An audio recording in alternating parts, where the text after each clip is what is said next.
There. Welcome to Apollo Wednesday. It used to be that Wednesday, it's Wednesday, not Wednesday. I have to keep saying that. I'm going to say that until everybody's really sick of it, or they start saying it correctly, Wednesday. It used to be special because it used to be Submarine Wednesday, but then the submarine got finished, and now I'm working on the Apollo, but I'm also doing the Apollo on Mondays and Fridays.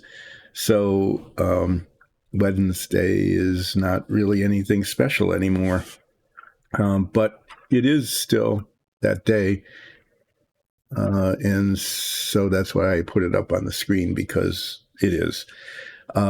There's a lots of little things I can be doing today, so I'm just going to kind of plug away at them, I think, semi-randomly. I was able to get these primed. This one was already primed, but I had done a little bit more work on it and reprimed it. This is the fuel tank for the service module, and that I very carefully tried to get the seams off of, and this is now ready to paint. This is going to get painted aluminum, the same color as, let me show you some of these things, other parts.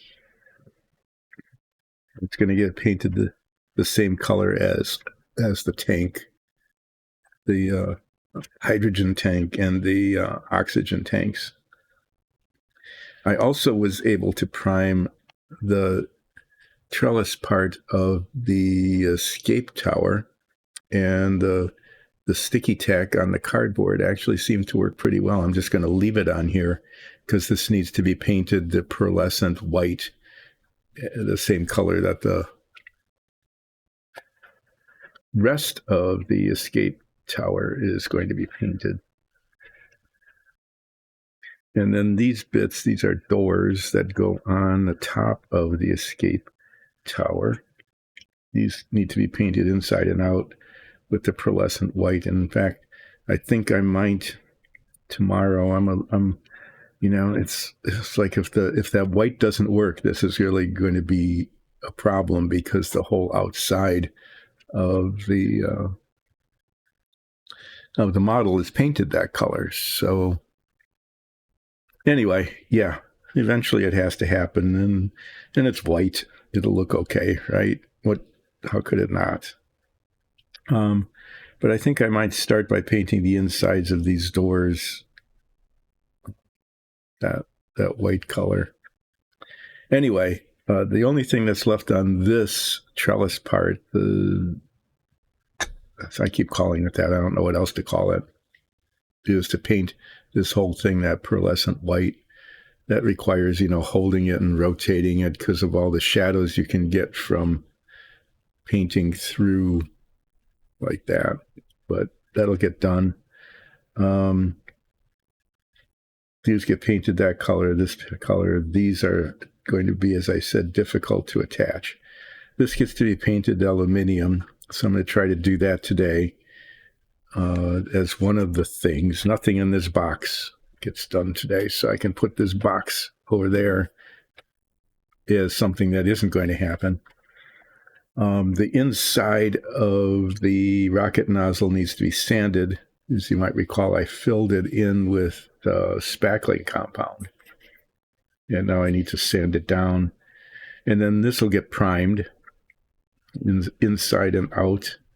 The inside will be painted flat black, and the outside will be painted steel, the same color as the other rocket nozzles I painted so far. And then on this, there's little bits that need to be painted black. You just might as well take these off now. This is the cardboard with the two-sided tape has done its job. These indentations here and here need to be painted black. Those are rocket exhaust nozzles. And then this little round thing needs to be painted black as well. So I think the way I'm going to do that is set these on top of this. Why not? Is I'm going to paint them and try to get the line as clean as I can. And if not, I'll clean up the outside. And then I'm going to tape them, tediously tape them from the inside and around the outside, like I did this bit here. Tediously tape them so that I can spray paint around them. And hopefully there will not be too terribly much of a problem touch-up needed after those are done. I'll probably do these fairly early in the stream because it's going to require some eye-hand coordination that fades significantly later in the stream. So those are things, this sanding, painting, taping, and then I've got these little bits here. These little bits, these are the backs of these, and I've decided what I'm going to do is I'm actually going to cement them together before I take that off the sprue, because they're just too tiny and hard to manipulate. And then this is an unfortunate accident. It happened in the box. This is a high gain antenna that is mounted on the outside of the service module. And it folds down and folds out, but it broke. So I'm going to clean this up. It's really a mess. It's got flashing and stuff on it. I'm going to clean this up today and try to cement this on, okay, in a way that it will hold as it folds. This is the holder. And then there's this little bit, this little Sputnik kind of thing. That is, I don't know. It's not, I'm not sure what to make of it. It attaches to the inside of the service module as these two bits do. What shall I start with? I think I'm going to start with trying to paint this. Okay, try to paint that. And then I'm going to cement these together.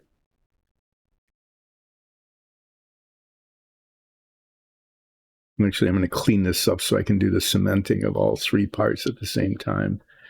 And then I'll either start sanding this or I'll start painting the black on that. But, yeah, I think I can start with this. So the thing about this is that the whole thing needs to be painted top to bottom, so there's no real way to hold it. And so I'm going to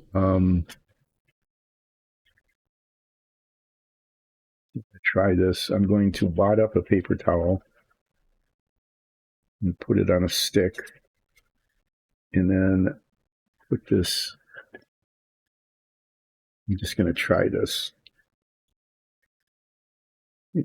If I knew what I was doing, then I would just do what I needed to do, but I don't know what I'm doing, so I'm just going to make something up here.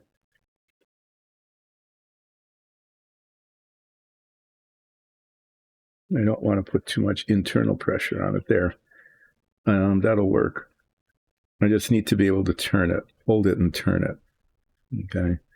And so that'll do. And then I can put like an alligator clip on this and stick it on the alligator clip holder board while it's drying like this. Let me test it. Always test things ahead of time. There. Straight, but, you know, it's not falling over. So there, that'll work. This will probably take more than one coat. The fuel tanks that I painted aluminium before took 2 or 3. The paint I'm using is designed for airbrushing, so it's very thin. Brushes on pretty well, but it can get kind of streaky, and I don't mind streakiness. A little streakiness is okay.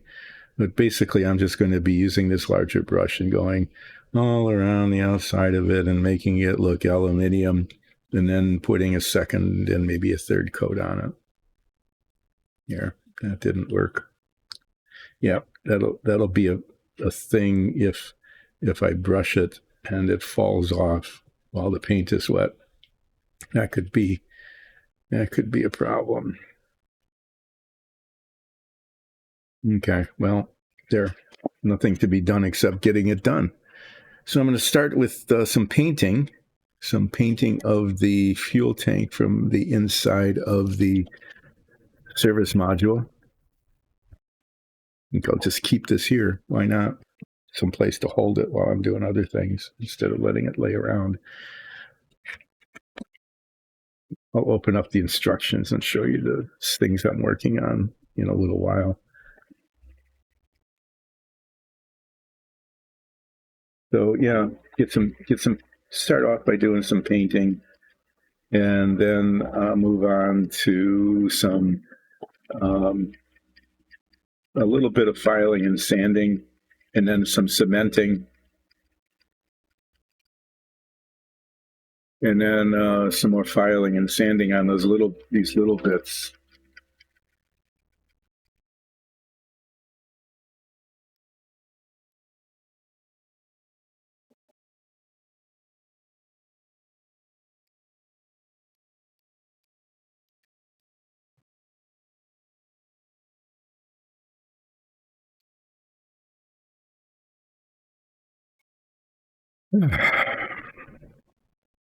Allergies have been really bad the last few days, so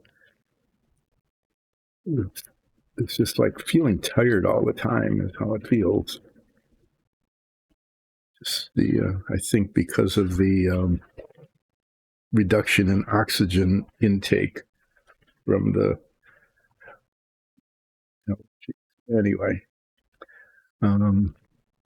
Too bad the music isn't playing it. I think we're getting close.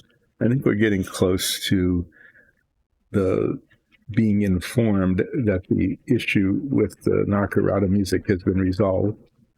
I don't know. It wasn't our issue. It was a bigger issue with the music itself.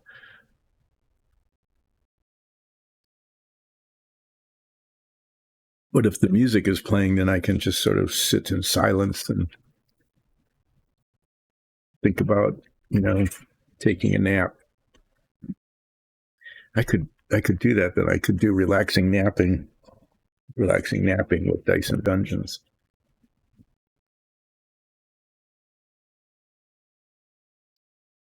Having these vertical things like this is always a little bit dangerous because they could get knocked over. No, I learned a lesson with this time, is that sometimes the paint splashes when it's opened. I managed to get it all over my hands somehow or other. I was able to get this paint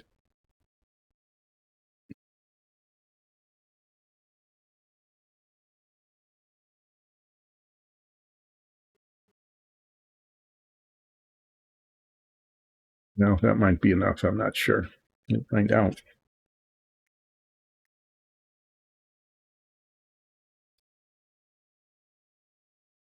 If not, I know where there's more. I'm using this large brush because I'm just painting everything aluminium.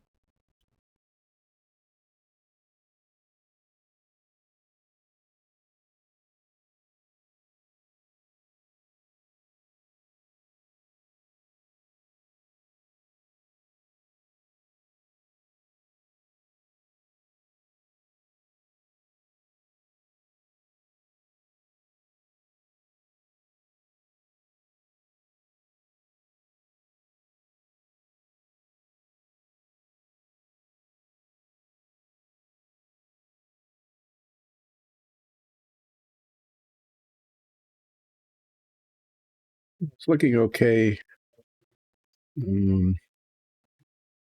As I look at it at a respectful distance with my glasses on, that's pretty good. The seam, there's a little, okay, right there, there's that little divot. that existed.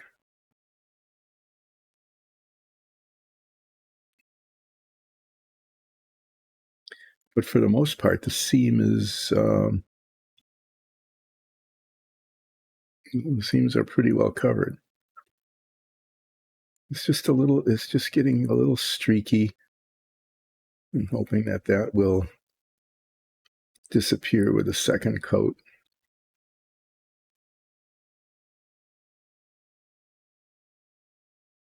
I'm trying to make sure there aren't any bubbles in it and that the streakiness is evened out as much as possible.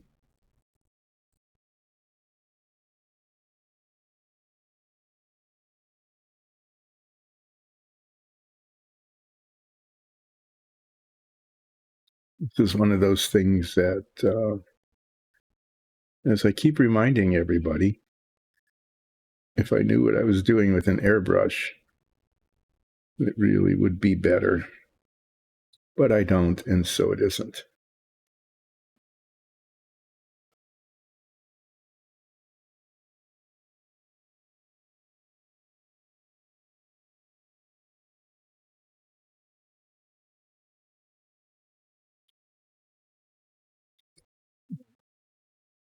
Say at least this, because I haven't dropped it yet. Okay, I'm going to stop messing with it and let it dry, and then I'm going to end up putting a second coat on, just to, get rid of some of the streakiness of it.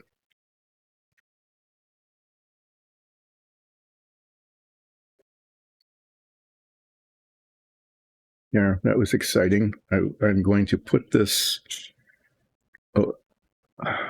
somewhere aside.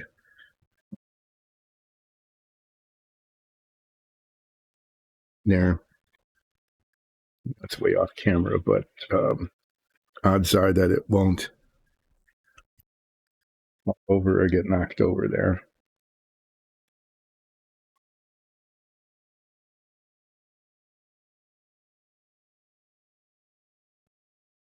Shiny, all sorts of little metallic shininess in the rinse water there. That's very pretty. Should add some color to it, little swirly colors. But what am I muttering about? I don't know. This is going to be a muttering about nonsense day. Okay. The next thing I'm going to work on are these little bits here. Let me show you where they go. That is not part of, that's part of the command module, and I'm keeping this out because it's the thing on which the escape rocket stands, and it's just a good way to store it. So I'm working on this thing, the service module, and I finished these parts. These parts are finished, and they will eventually be inserted into the inside here once this is put together. Okay. So these parts here, these big parts, are sitting over there on the side. Those need to be kind of cleaned up, and then they're painted.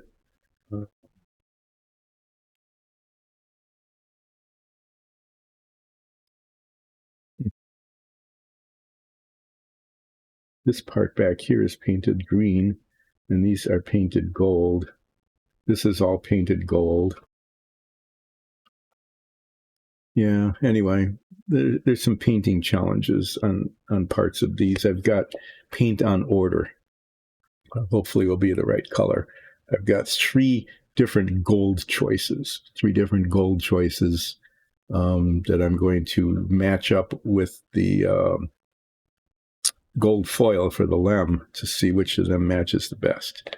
These are these little bits here that need to be cemented together, and then they go on the inside of one of these panels, which is painted gold on the inside. The fuel cell. This is a fuel cell for some reason. That's a helium tank. Okay, that little bit. Just a tiny little bit of helium. How nice. And these are oxidizers. So anyway, those are parts. And there's the hinge to hinge it. That's the rocket nozzle. These, I have to find these. There's 16 tiny, infinitesimally tiny little nozzles for attitude control rockets that need to be painted and then attached to these holders. There's 4 of those. Once they're put together, these are painted white. And I'm just wasting time here, basically. And then at the very end, it all gets assembled. This is the high gain antenna that sits down at the very bottom of the service module, and that's what's broken. So I need to try to repair that, and these get all attached. Anyway, eventually this will come together, and it will look like something, just like this eventually is coming together and is starting to look like something. But, you know, it just gives me all sorts of little bits of things to do, like prepping these parts and test fitting them and finding all of these and cleaning them up and painting them. You know, it's kind of like the submarine. You just keep plugging away at it, and eventually it turns into something. It's always kind of surprising when that happens. Anyway, these are the instructions for the bits that I'm working on. And this part here, it's just really messy. I don't know if you can see it, but there's like flashing all around the edges of this where the mold didn't really come together. And this part here, which is the part that broke, is especially bad. So I'm just going to use like these little bits of sandpaper and just get the flashing. I'm going to do this. I'm doing this first because when I reattach that, I don't want any movement. It's going to have to sit still and hopefully hold together. I wonder what color this thing is supposed to be painted. It's really a complicated thing. It looks like it should be painted multiple colors. But it's all just gold, silver. Okay, yeah. I think I'm going to, when I actually paint this, I want to make my life harder. And because if you look at it, there's like little dishes in it. And then antenna that stick out. I might try to use like 2 or even 3 color tones of the metallic paint so that some of the detail isn't just lost, you know, as it becomes one color. I did that with the tanks that go on the inside as I painted the shelf on which they were attached a darker color so that the tanks were more visible. This thing is just really a mess.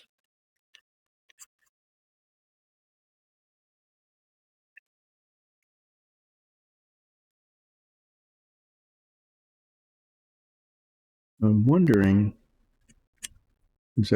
out loud and thinking about painting this, whether it would make sense to paint this before attaching the rest of the holder thing, because that's going to be fairly fragile. And if I'm painting it multiple colors, I could put an alligator clip on there like that and hold it pretty steady. So what I'm thinking of doing is painting the insides. I don't know why I'm going to do this, but I'm going to paint the insides of these dishes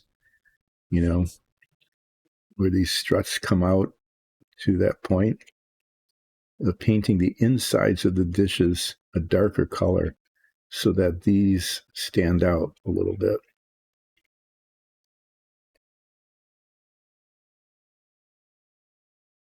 And then the support structure, this and this, these support structures, I might even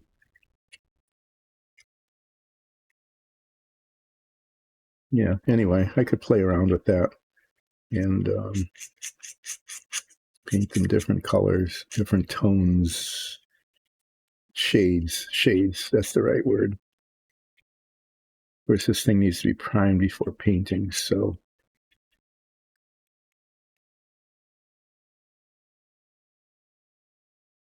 first, let's feel the edges to see if there's still weird roughness on it. And then these, what I don't want to do is break off more of it.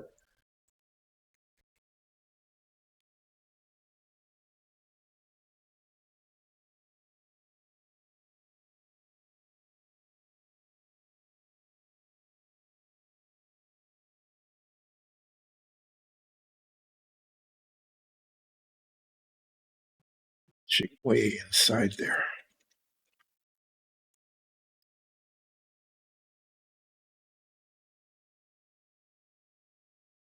So far, I haven't, the kit is intact. I haven't found any missing pieces. That didn't make any sense. If they were missing, I wouldn't have found them, right? I have not discovered that any parts are missing yet, which is good. And a little, the box, you saw the opening of the box, but it was sealed on the outside. It still was shrink wrapped, and I'm pretty sure it was the original shrink wrap. But obviously the box had been bounced around a lot because there are a lot of parts, especially the small parts that were broken off the sprues. And in this particular case, the part was broken. The part of the shaft was broken. But the gold foil for the lem is still there. The clear plastic for the windows, which were not molded in clear plastic. It's just a sheet of plastic that needs to be trimmed to shape. That was there. That one had me concerned at first because usually on models like this, my experience has been that the clear parts, there's a clear plastic, right? But the clear parts attached to it, but there weren't any. And then I kept looking at the instructions and they talked about trimming the windows, cutting the windows out. And eventually I just, inside a little envelope was a sheet of clear plastic that needs to be trimmed according to the template.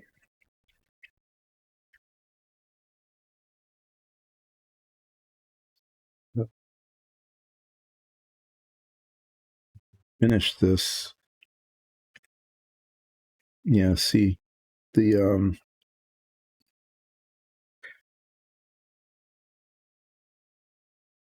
outside too, there's multiple surfaces. So like the dish part can be painted one color and the support structure another shade. Multiple subtle shades of aluminium derivatives, metallic paints. I don't want to put too many colors on it, but I think, because they bothered molding the detail on this antenna, it might be interesting to kind of, highlight some of them. So like the support structure, these things can be a little darker than the dishes, and the dishes could be a little darker than the actual antenna things.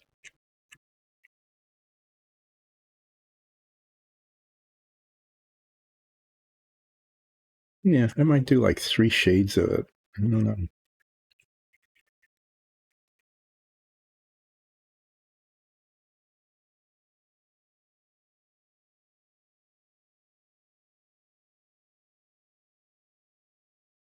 Okay, well, this is cleaned up enough. And then this has still got some of the sprue attached. This is where it was attached to the tree, and yeah, it just broke.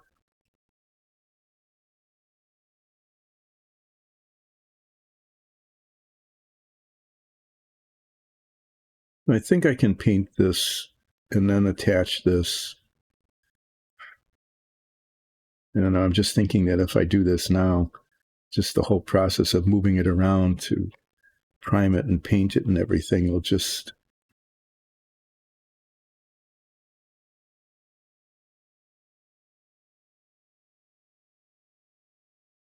not much of an attachment point there. It's going to be a challenge. So when I prime this, I'm going to tape off the end of this because I don't want to get paint on here before it's attached. That has to be paint free.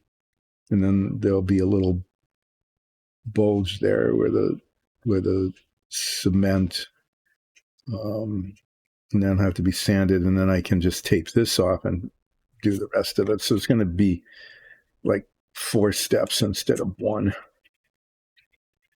I'm just trying to make my life a little bit harder. Just, I don't know, just to do it.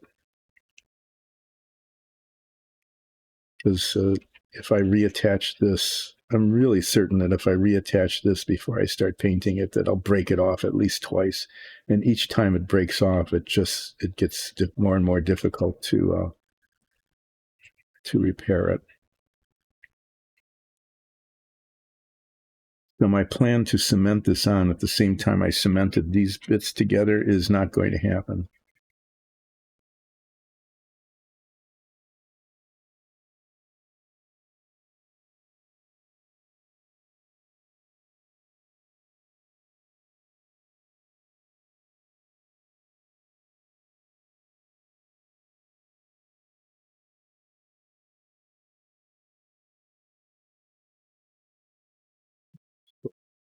There where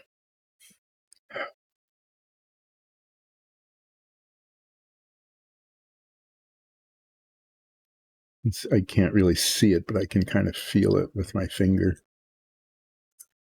It's the most sensitive instrument to detect anomalies.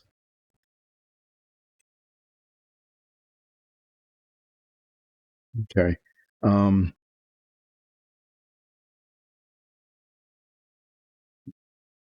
If I can leave this here, I don't want it lost. Okay, this needs to be primed. This will get primed. These will be primed together. And maybe I'll get these primed as well. But I'm going to attach these things first. I don't know if they're ambidextrous or not. It looks like it's not. Okay. There's a top and a bottom to these things. Okay, yeah. All right. So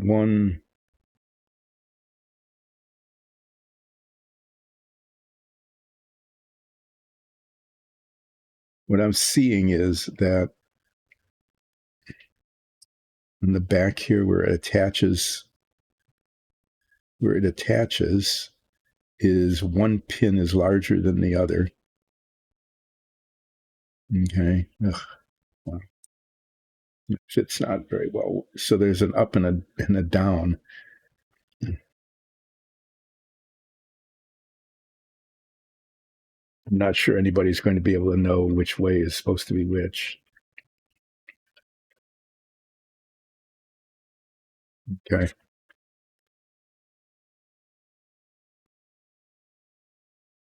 So these are on the bottom. No, these should be painted two different colors as well. This is the bottom. And so this needs to go on so that the pins are in the right orientation so it doesn't end up being installed upside down.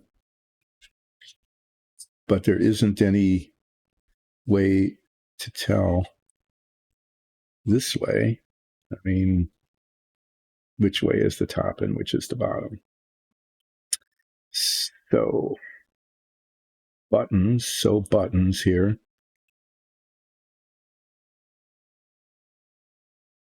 It doesn't seem right. Oh, there is a way. Okay, that's just the sprue. That doesn't help at all.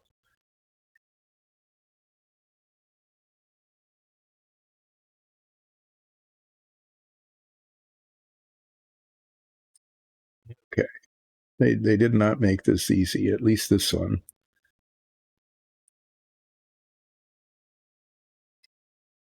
I'm going to have to do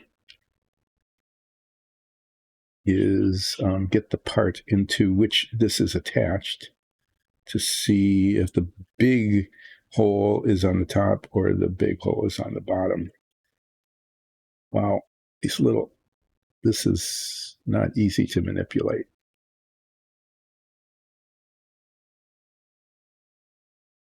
Is this one like that too? Yeah, there's a top and a bottom, but otherwise this thing is symmetric.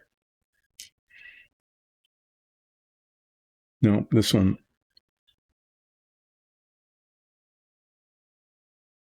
This one actually, you can tell. This one you can tell because there is, I'm going to drop these for sure. There's a little bit, there's a thing on the top here, like maybe a valve or an opening or something. And there's also one on here, and those match up. So this one I can tell which way it goes. This one, oh yeah, it does. I didn't even notice that before. There's a little bit on there too that goes like that. So now I know which way they're supposed to go. Yeah, attaching them, that's going to be a thing. Sorry, just eyes are itchy.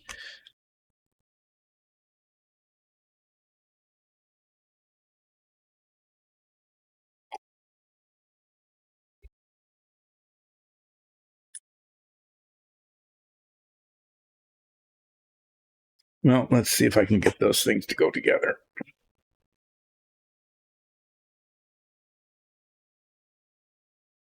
I'm going to use the brush on cement for this.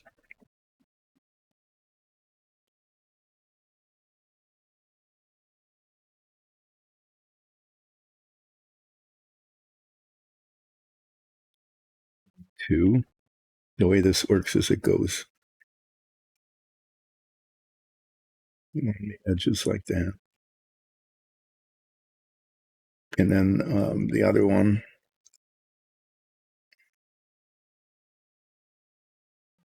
try not to get it on my fingers.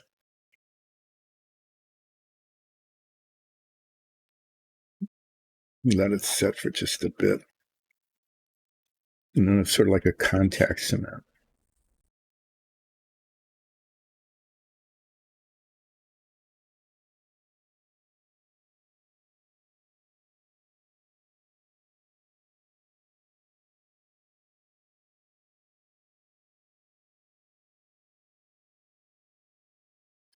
And I'm not going to, I was going to put an alligator clip on it to hold it. Then I thought better of it.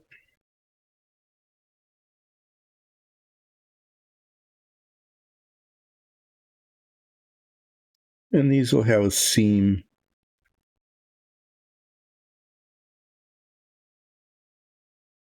It needs to be finished off as well.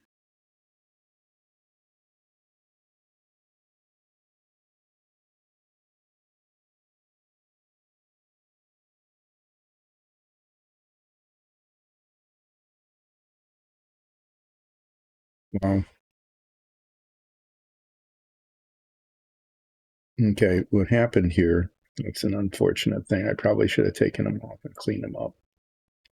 But I'll just have to deal with this later by filling it, is because of the sprue on this side. It doesn't come all the way together. So maybe what I can do is I will use an alligator clip, try to squeeze this thing together. Tiny little piece, just I left it on the sprue intentionally because otherwise it would just be falling all over the place.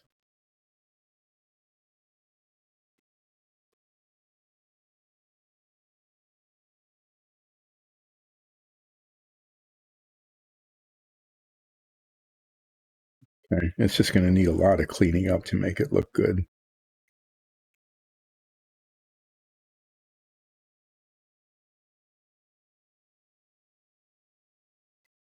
Let's do the other one.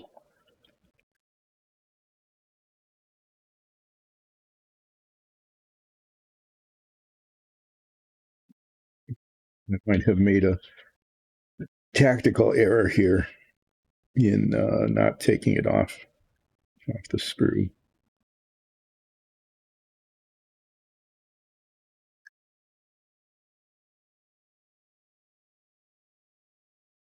But, when there's little bitty gaps on a little bitty piece, it's can always fix it.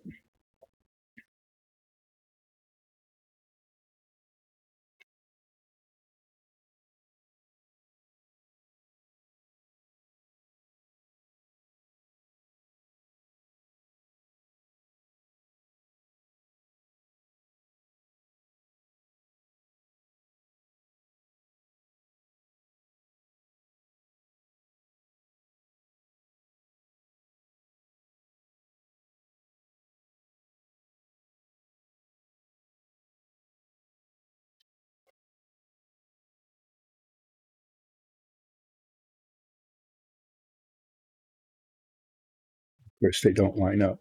Of course, they don't. Why would they?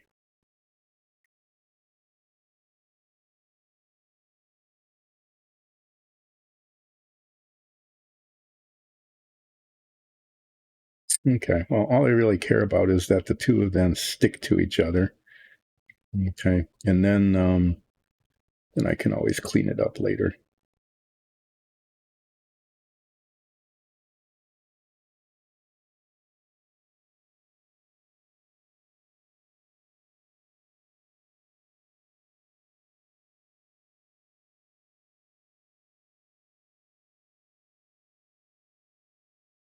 Yeah. See, they don't line up in that.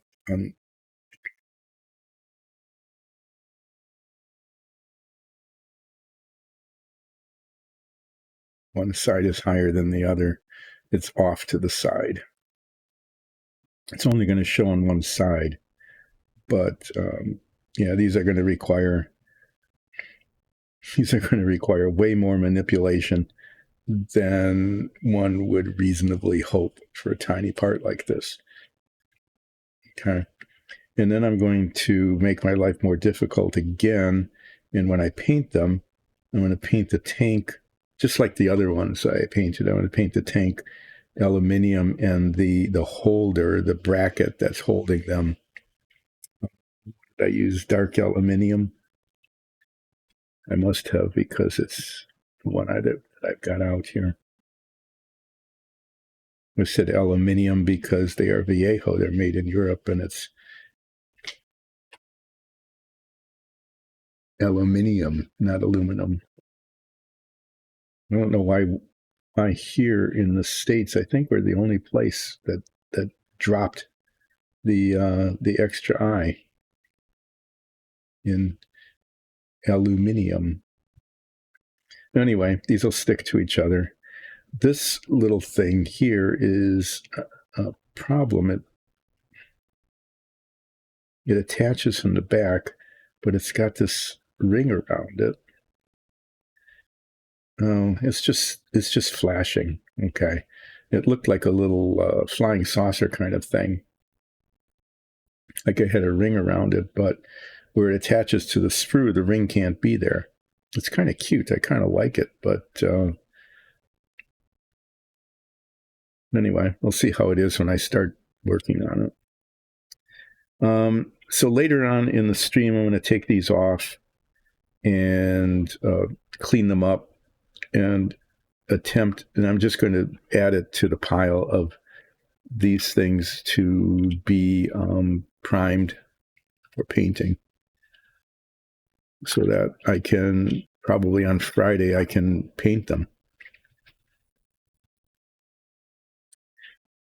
Yeah, there. The next thing, I'm still waiting. I'm going to wait for that tank to dry. I don't want to mess with it. Yeah, it's really streaky at the moment. Probably 3 coats.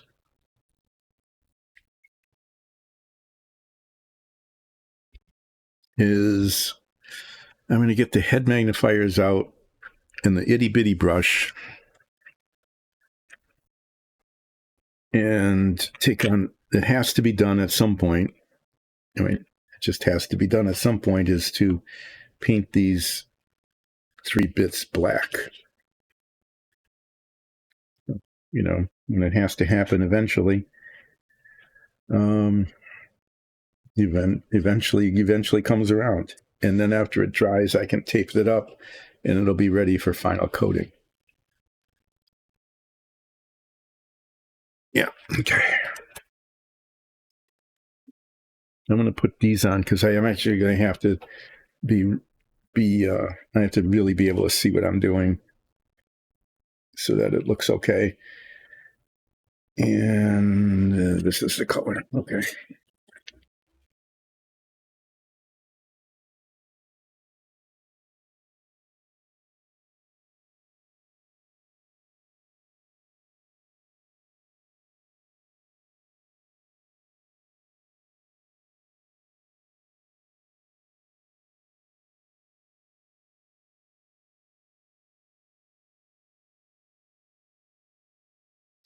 So these little bits are turning out to be kind of a pain in the butt.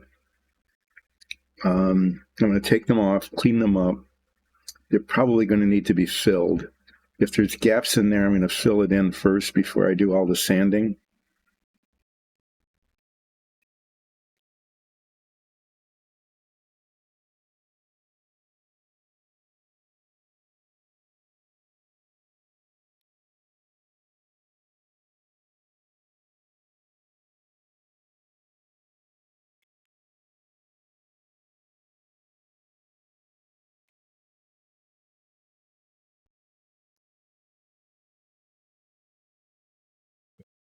Just knock it over, maybe break something. That would always be good. All right. This is going to be not relaxing painting. Try to minimize the amount of oil I get on it.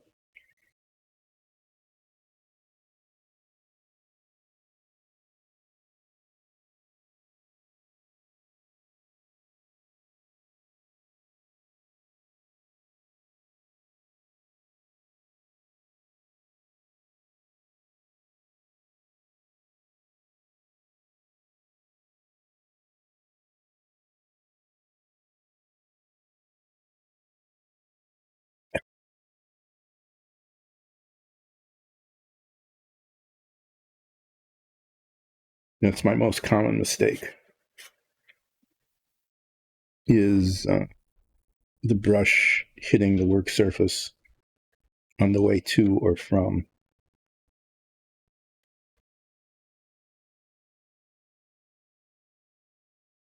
A much more frequent occurrence than actually making a mess.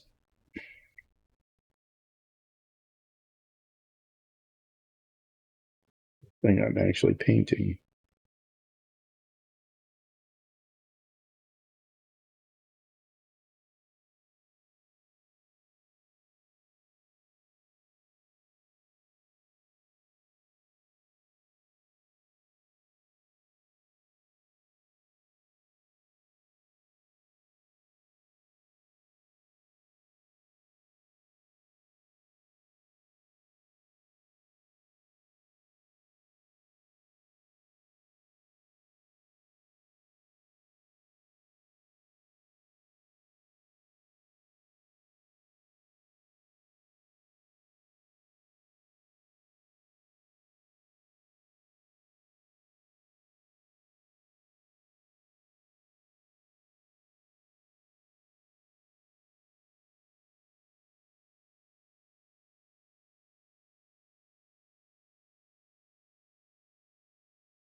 As I said earlier, what I'm going to do is tape this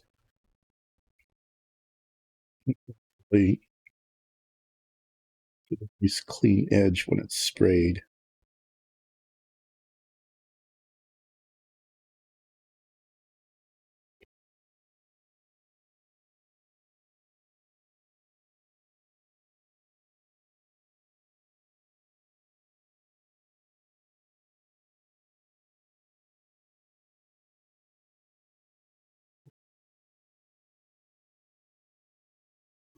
Yeah, see, I went over the edge a little bit there. I'm going to have to just scrape that off.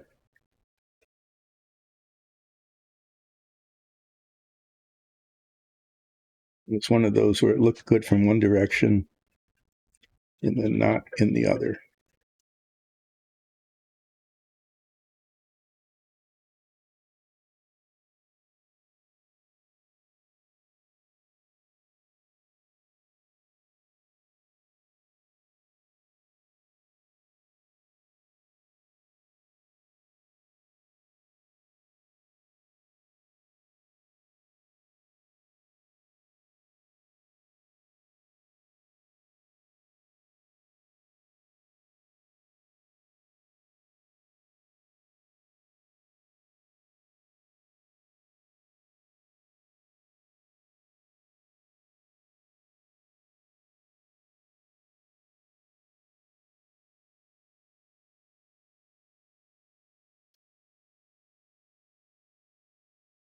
Now this is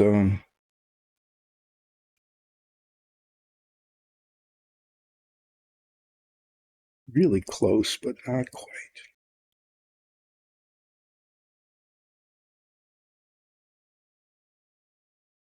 The danger of looking at it through.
Yeah, to go silent there. This is going, it's going okay. I need to do some cleaning up. Just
this is all done, and may end up having to do tiny bits of touch up with the white paint.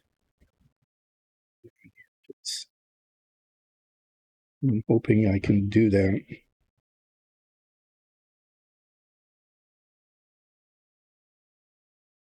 without it, like making the surface is nice and smooth. And I don't want it to get like paint buildup on it.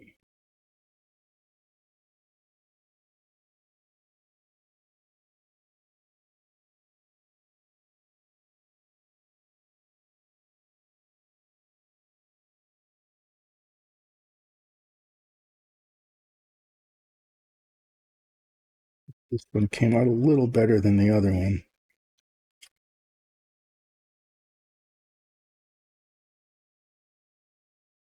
With the 2x magnifier, the edges look, they're not sharp.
Okay, I'm going to let that dry.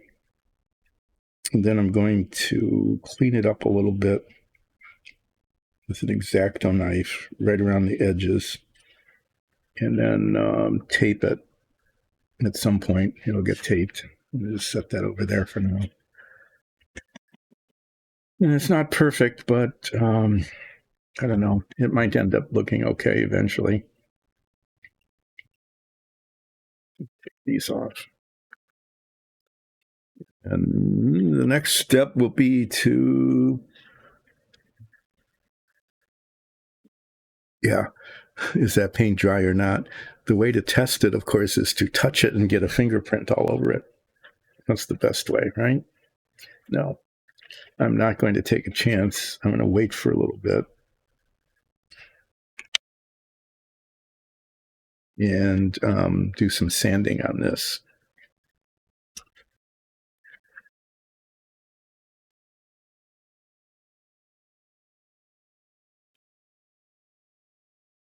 Try this.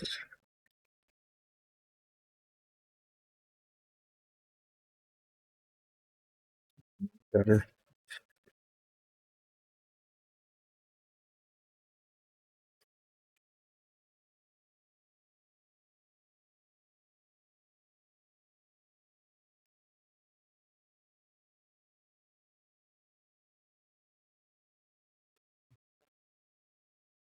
Hi, Fu. Yes, I'll do a flip for you.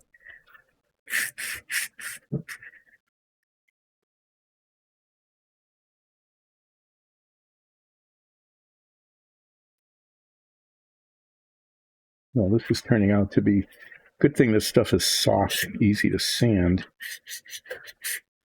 because it's hard to reach in there.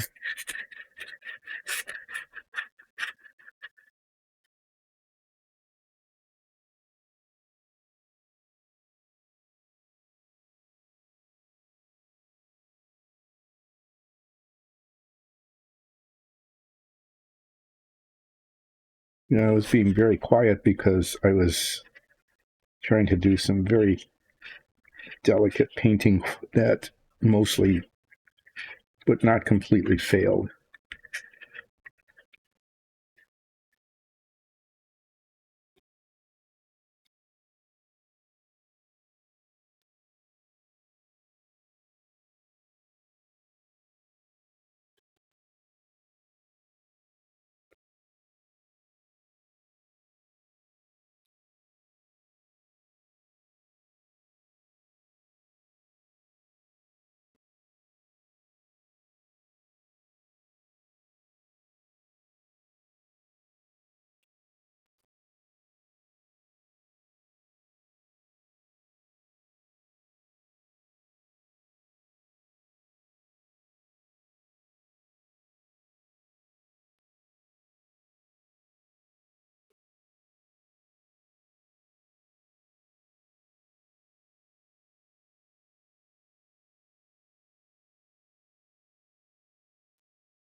Yeah, I have no monologue going today.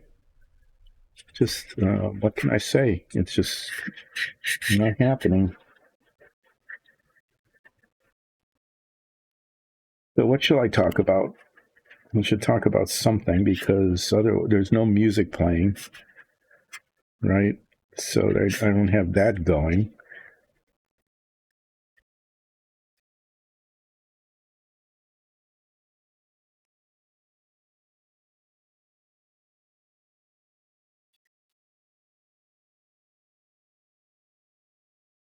To talk about Wednesday again and how nobody can pronounce it correctly, including me. It's really hard to say Wednesday, right? I mean, the D and B, I mean, it's Woden's Day. Why don't we just say Woden's Day? Instead of trying to pretend that it's Wednesday.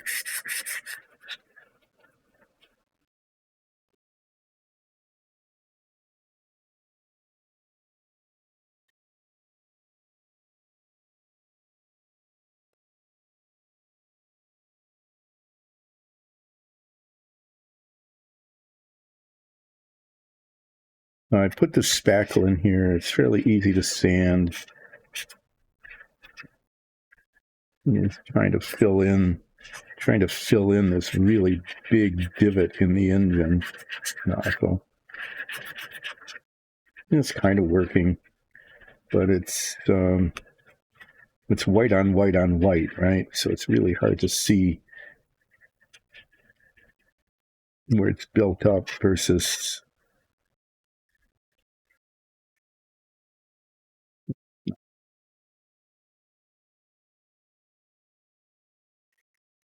Wednesday. Woden's. Just give Woden its due.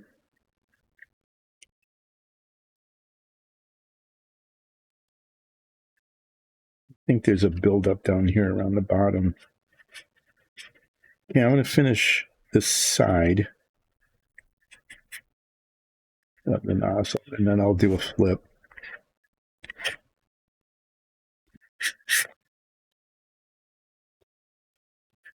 think it's going to be okay. It's going to be better than it was. Hopefully with the matte black on it, it won't show very much. Always put multiple coats on until it looks okay. I'm just getting the light on it like this, and I think it's okay.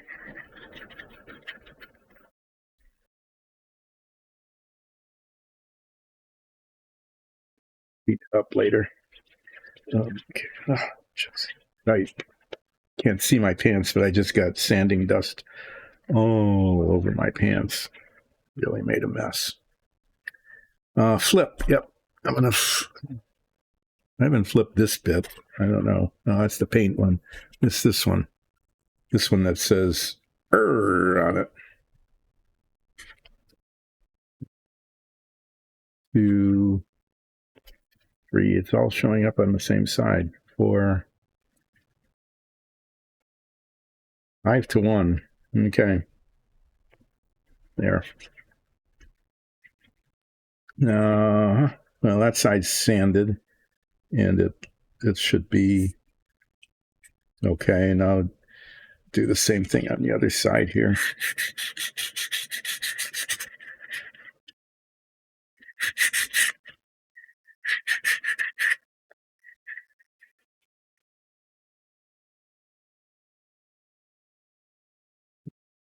Leaving dark residue like that, and it didn't on the other side. I don't.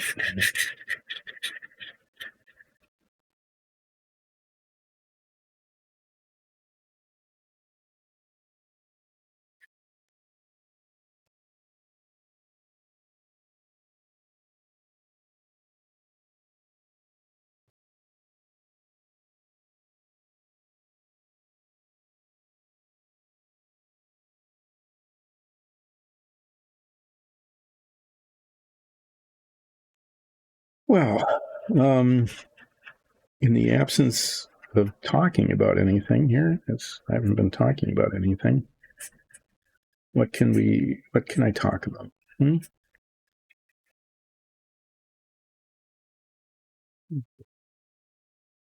it's just built up down there. That needs to be sanded down.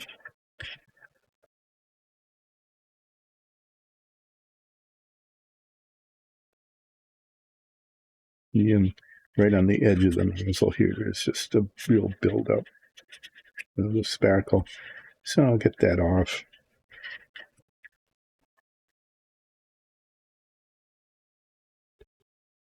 You have to do some major cleaning up here. I've got dust all over everything. So after I'm done sanding this, I'm going to put a second coat of aluminum paint on the fuel tank.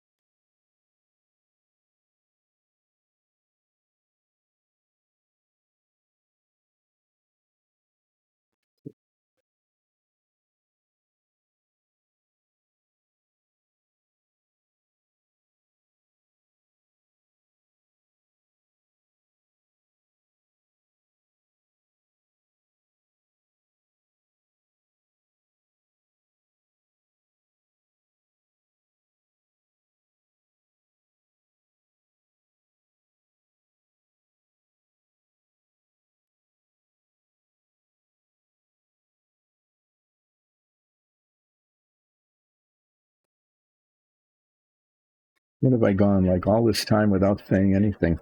Just sanding, and you can't even hear the sound of the sanding. Nice relaxing white noise sanding sound. You can't even hear that because the microphone filters that out. This is just a Wednesday. What can I say? It's a Wednesday. I'll clean this up later. This will get primed inside and out. prime the inside, turn it over, prime the outside, figure that out. This will get primed. This will get primed. These bits will get primed. This won't get primed. I'm going to tape that up right now before I forget what I'm doing.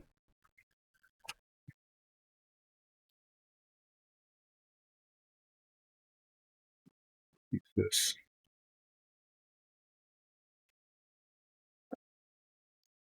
It's this bit here.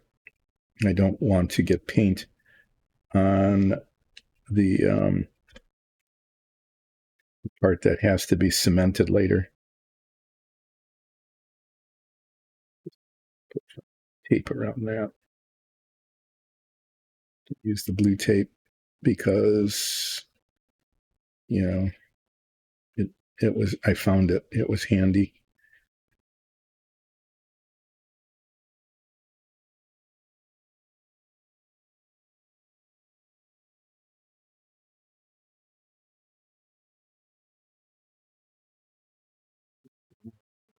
If you got more of it.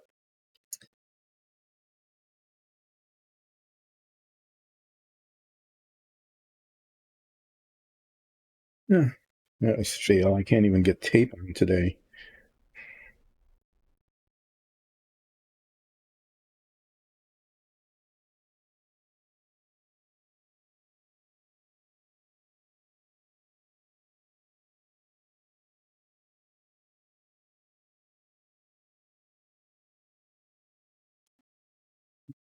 These ineffective scissors.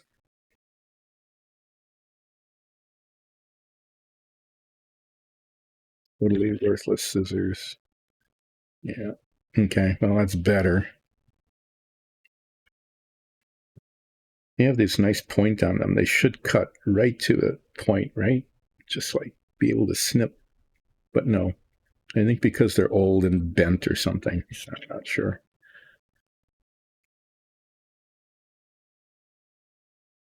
Okay, that'll do. Clean that up later.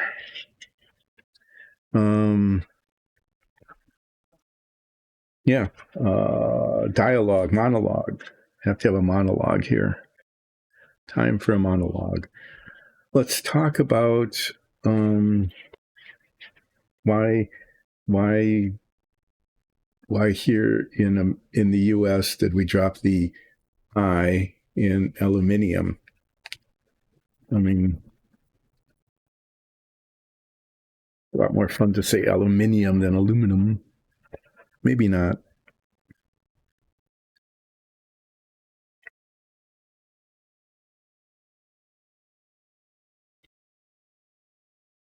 Making little bitty minuscule bits of progress on this Apollo model.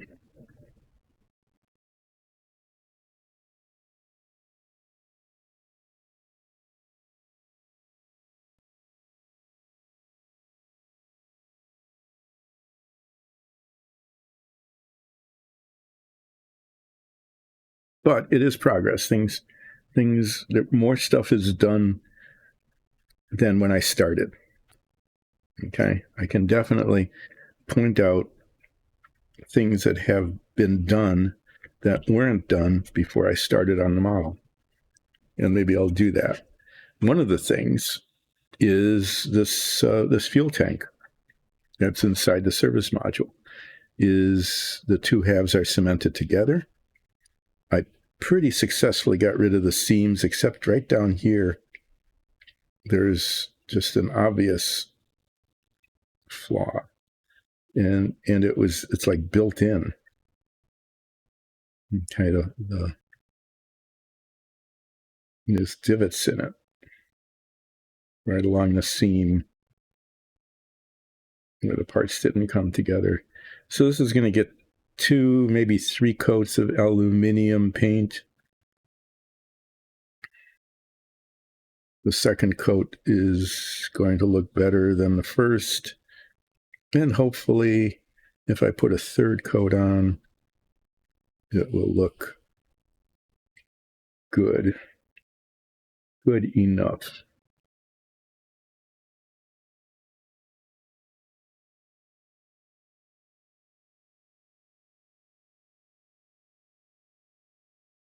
I think it's looking adequate.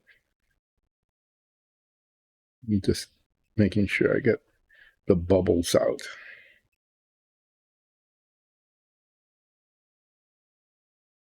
Because this is pretty thin paint. Bubbles form for some reason when it's being brushed on.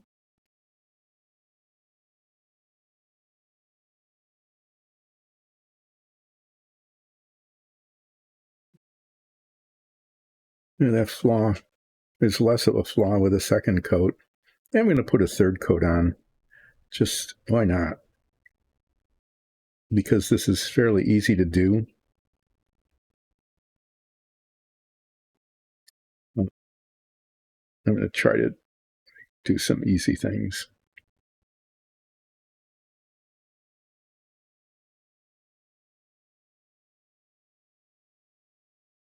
There. Put that back in here. Set it aside again and let it dry yet some more. We'll probably put a third coat on like after break. And then that'll be done and I can put it in the done box over there. Dun da dun box. Dun da dun. I should be, I don't know. This stream has been going on for so long now that I've kind of used up. I've actually just kind of used up all the stuff to talk about. I've talked about 50s and 60s TV, about how everything was Westerns. That I went through tons and tons of those, all the way from Maverick to The Rebel to Wyatt Earp to Daniel Boone to Davy Crockett to anybody who had a name that anybody recognized had a TV show. It even went down to like Wagon Train and Ponderosa and just endless. Even talked a bit about the horrible racist stereotypes, that were present in the TV shows and movies of the time. Did that. And then, of course, the James Bond stuff all came out, and then there was nothing but spy stuff. I Spy, Man from U.N.C.L.E., The Avengers.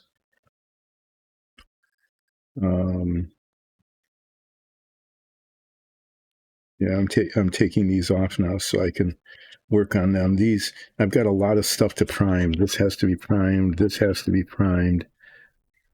These have to be primed. I might as well just take all these bits off.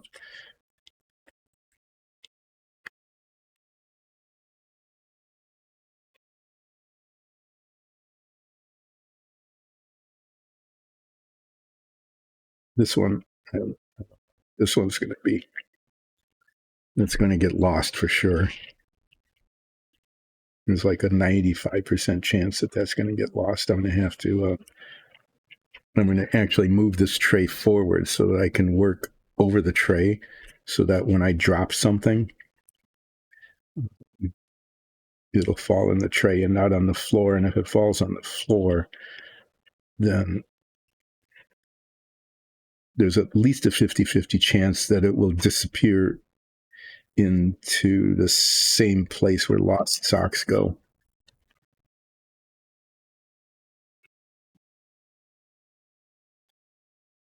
Okay, those are all little bits of things that need to be filed and sanded.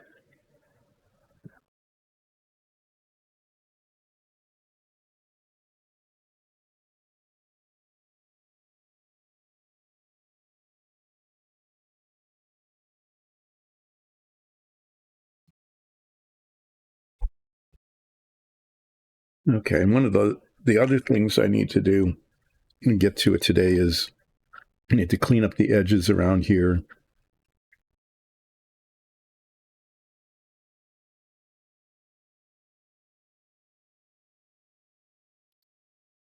A little bit, and then get that taped up and ready to be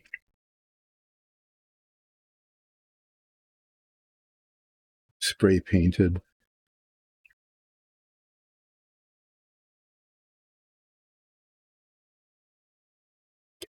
This one is done. These are just really beastly little things. I can hardly see them, you know?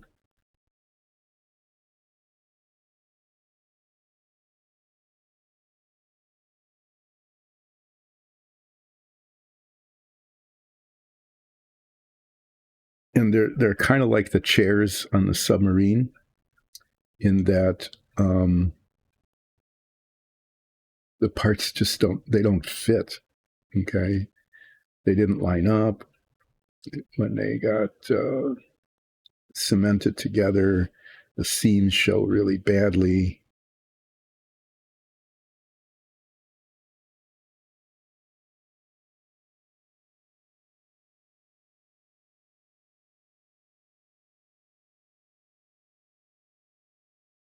So I'm just going to be piling them down. It's going to be really hard to get sandpaper on these things.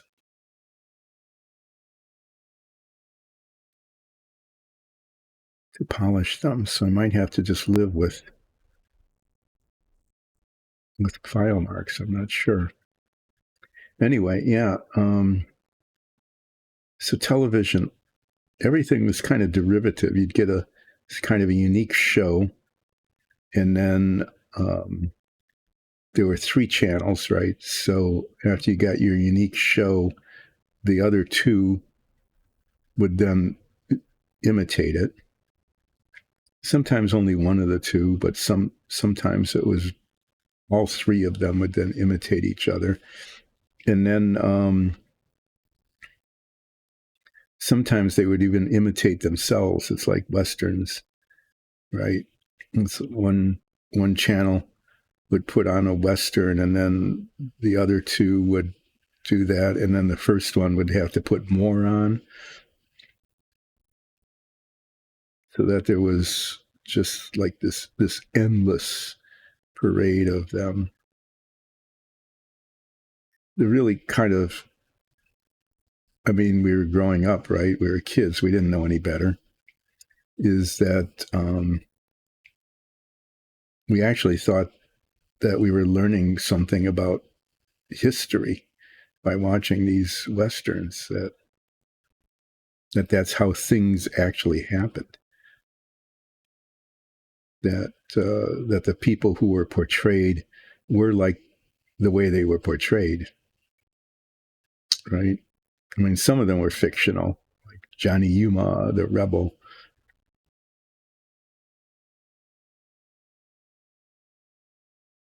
He roams through the West.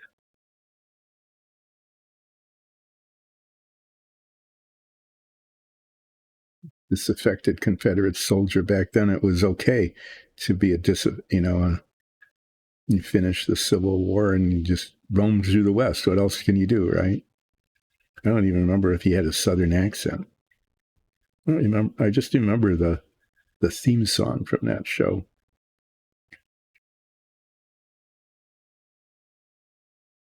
Fighting mad, that rebel lad. Anyway, but the show about Wyatt Earp, that one was really kind of a travesty. Wyatt Earp was not like this professional marshal. Just every once in a while, like his gambling losses would build up or something, and he'd have to make some money. So just would go to a town and say, "Hey, you guys need a marshal? Why not? I'm a marshal. Here, look at my resume. I've been a marshal somewhere before. I can marshal for you too." And then they give him a little marshal pay and did whatever they did in town. Pretended they were doing law stuff.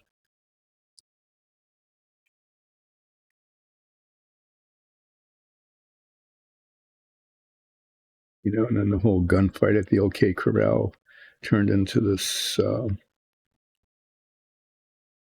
good guy versus bad guy, like the Clantons were bad. They were. I mean, just about everybody, I guess, back then was bad. They were just all rustling and doing rustling. Got to do rustling, and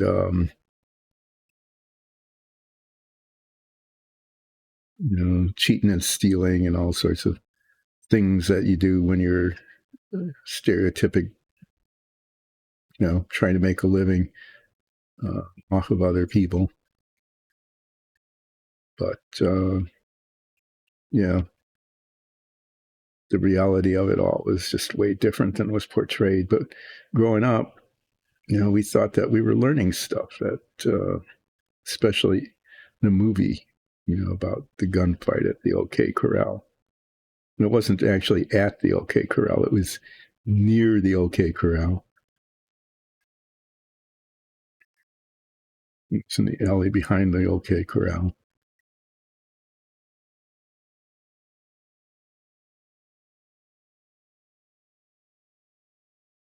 Anyway, yeah.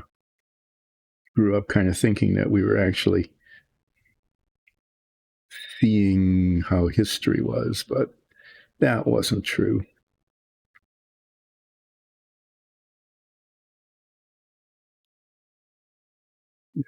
When you learn all about Native American culture from 1960s Westerns, you know that you weren't getting it, you weren't getting the real thing there, but what did we know?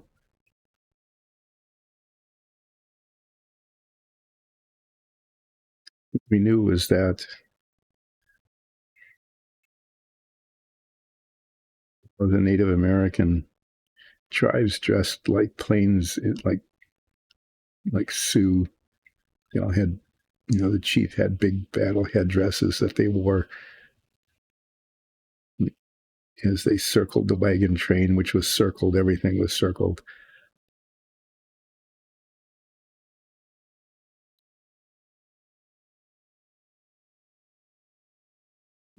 Good Indians and bad Indians, and that there were the good ones all spoke, pidgin English. That's how you knew that they were Native Americans, that they were indigenous, is that they spoke kind of broken English, pidgin English. And this is cleaning up okay, considering how tiny it is and how difficult it is to hold it.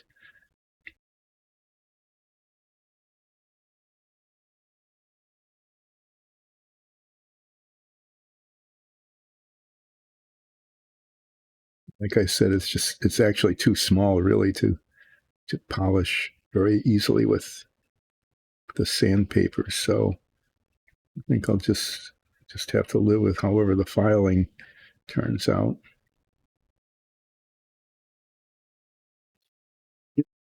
Try to think about how I'm going to hold this when I definitely, if I do it in two colors, it's actually going to be easier to hold it because I can clip on there to the bracket, right?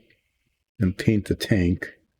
Well, actually, I'm going to paint the bracket first. I'll paint the bracket first and then hopefully grip onto it, not scratch too much paint off, but if I do, I'll touch it up and then paint the tank and then do some touching up back and forth until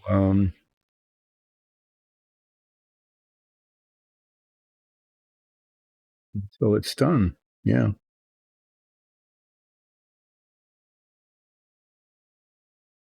Yeah, but I guess that was the worst part about all of those 50s and 60s Westerns is that kids grew up, cowboys and Indians thinking, and the only thing we knew about Native culture was what we picked up from those movies, which was not very good. And I complained about this then later too. I'll just go on a rant about it again. Why not? Is that so like what the 80s came along and all of a sudden we were supposed to be, let's be sensitive to Native culture. Yeah, I mean, that's how I'm saying it kind of like sarcastically because that's kind of how it came across, actually. It's like, oh, yeah, well, maybe we should think about that and be sort of respectful. So we got these enlightened things, like these enlightened movies. And I will just give a repeat rant about that.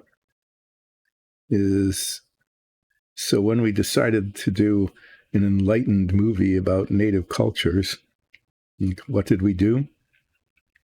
We made sure that it was about some white guy, right?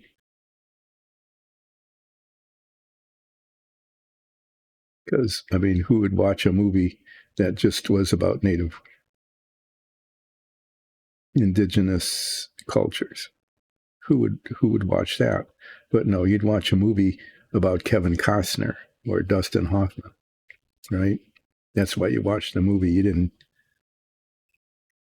but you felt all righteous. We all felt righteous about it back then. It's like, ooh, yeah, this is a real sensitive movie. That's not,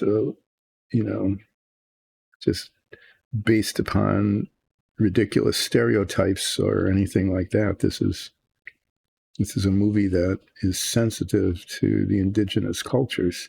But no, it really wasn't. It was about the white guy.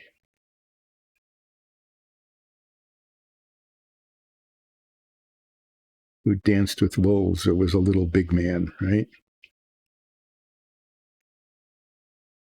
Couldn't even get that right. Even when we were sort of trying, which is a shame. I don't know if we've ever haven't watched movies in a long time, really. So I'm not sure if we ever made up for that.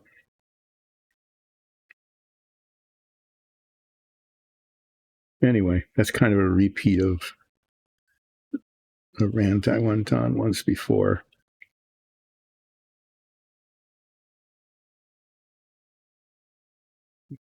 Majority culture tried and failed to make up for the distortions of our growing up with Westerns as kids.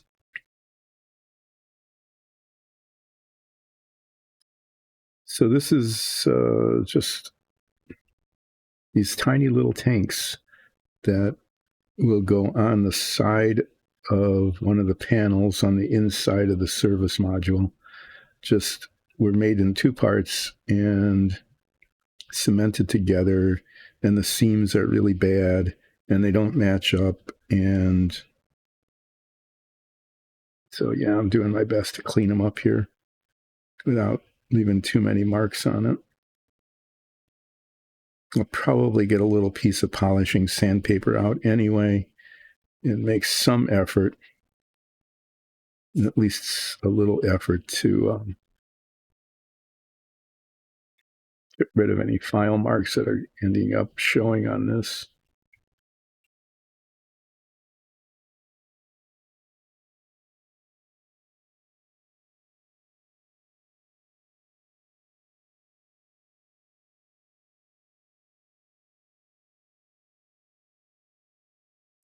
The seams are kind of closing. There's no gaps. Yeah.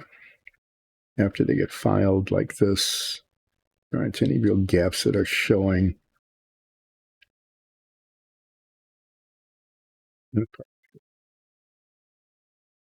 So tomorrow, I'll prime these parts so that on Friday I can do some relaxing painting of tiny little bits of things. Relaxing painting of little bits.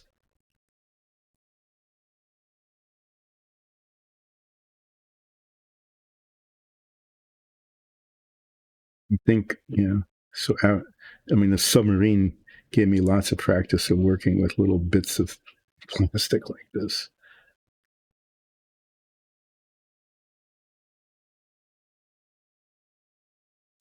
They'll be mounted to the wall so that they're facing away like this. So I think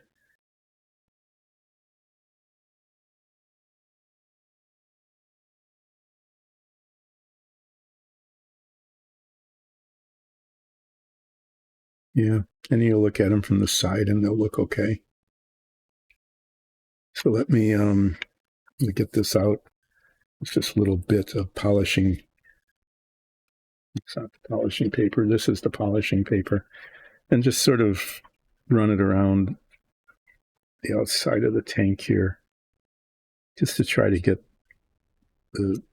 if there are like scratch marks from the file, to minimize them, I guess.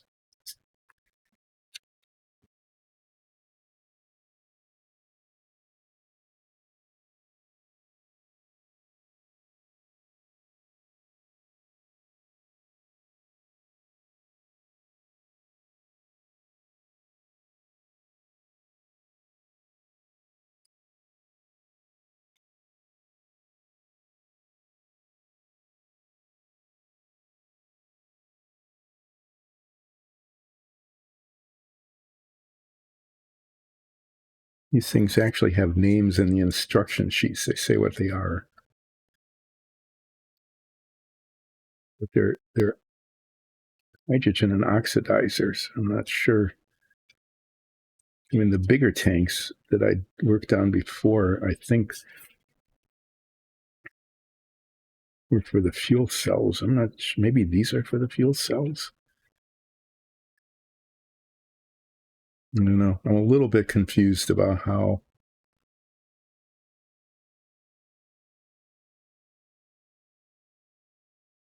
what all these parts are, but parts is parts, right?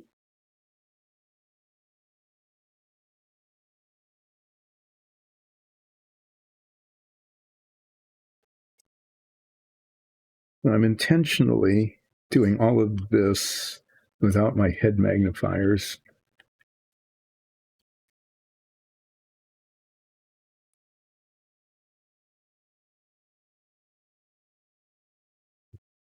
Yeah.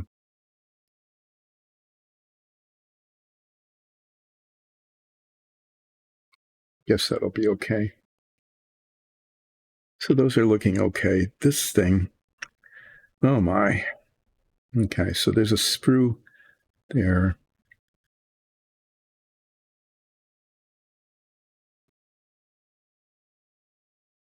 As far as I can tell, it looks like a flying saucer kind of thing.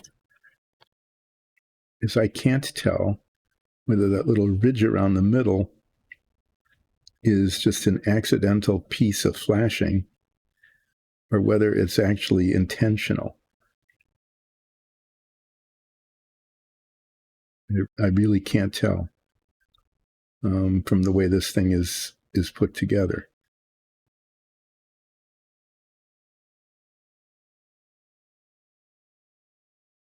But it's not even. It's kind of, I think it looks kind of cool. I'm going to try to save it. It's not perfectly symmetric around the outside, so I'm just going to do a little shaping of it.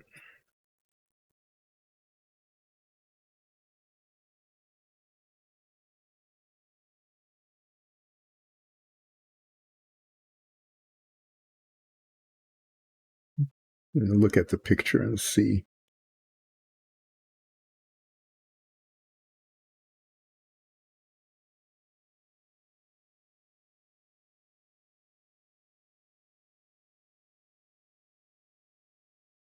I think it's just flashing, I really do. But because it's there, I'm not sure. I'm not going to make it disappear. Okay, I'm just going to just make it look like it's even all the way around it. So there, it's going to stay. And then this,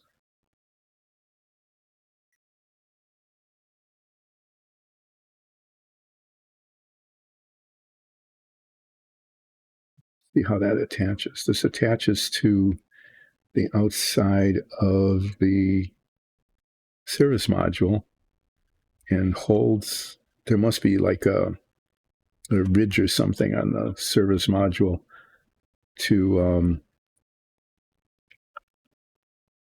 hold it in place, because there's no pins on it. Usually these have positioning pins.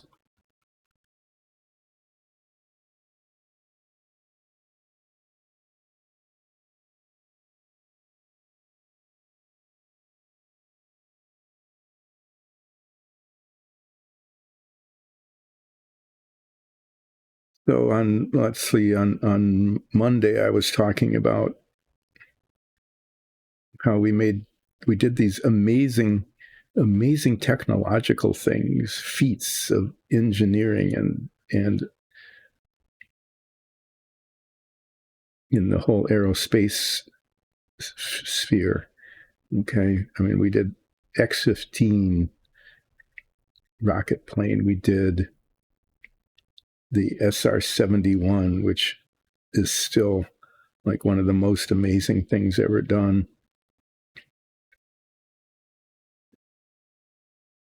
We did the whole getting into space of Mercury, Gemini, Apollo program. The Soviets were making similar progress, okay, in their aerospace schemes, because through espionage, we were basically sharing all sorts of engineering knowledge with each other, whether intentional or not. That's what was going on. Okay. And when you look at how much was done over what span of time, it's just really incredible. And then that just sort of stopped. And I don't know,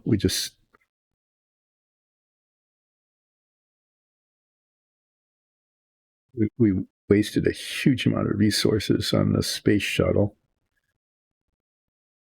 which never lived up to its, we could fly one of these every month. It'll be like a bus or a truck just going up into space. It'll be that common because it's mostly reusable. And that turned out to be expensive and a disaster. Huge space disasters. We lost more people in space than anybody else because of the 2 shuttle accidents. It was, when you think about it, it's really kind of shocking. But I was talking about how, when 2001 The Space Odyssey came out, it didn't seem that far-fetched. It didn't seem all that far-fetched that by 2001 we would have Pan Am flights going up to a permanent space station. Not for everybody. It would obviously be only for very wealthy people. Like most things, that would be it. But yeah, I mean, it didn't seem like that would be totally impossible to have that happen.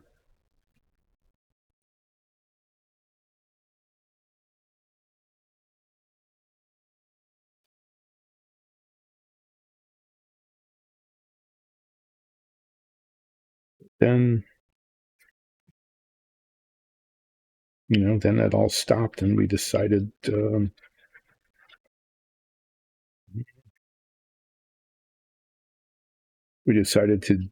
invest in self-driving cars and artificial intelligence. Just huge amounts of resources going into things that they're definitely not spectacular, not like them. So it was kind of fun growing up then, when like every year was something impossible happening.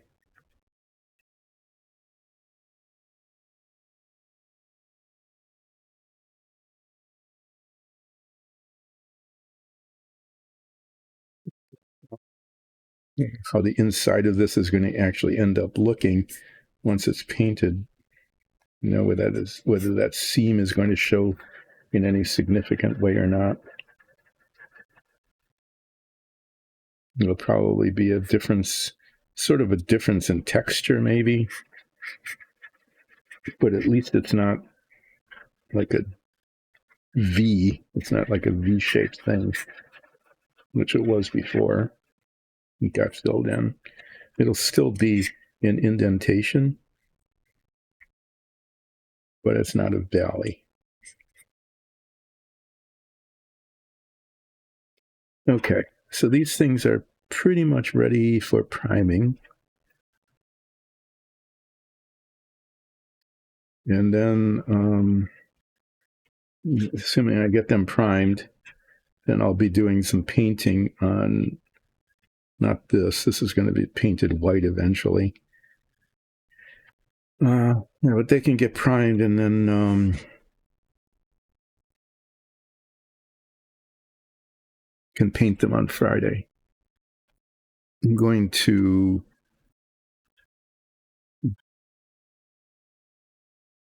two-sided tape seems to, it's going to be too sticky.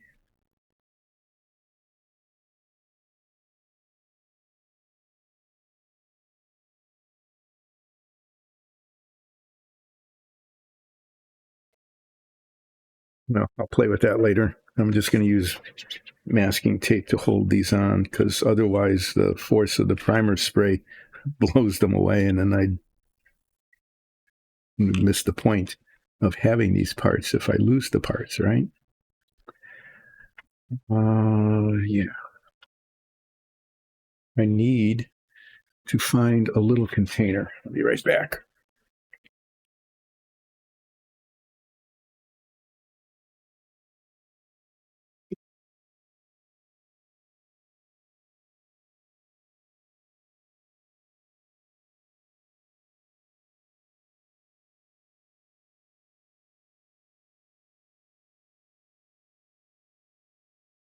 Just going to use one of these little paint cups just to hold the parts.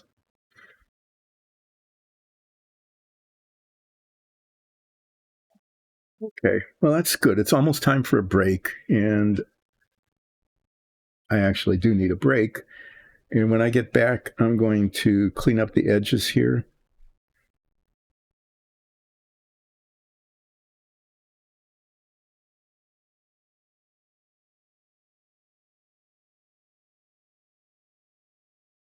It's that asymmetric. I didn't get the paint far enough to the edge. If you look at this, it's just like a little bit more black paint is needed right on that edge because you can just see it's not symmetric. So I'm going to do that now. I'm taking a little bit of a chance here, but I can't clean it up until it's cleanable. But it's definitely not symmetric, and that's a problem.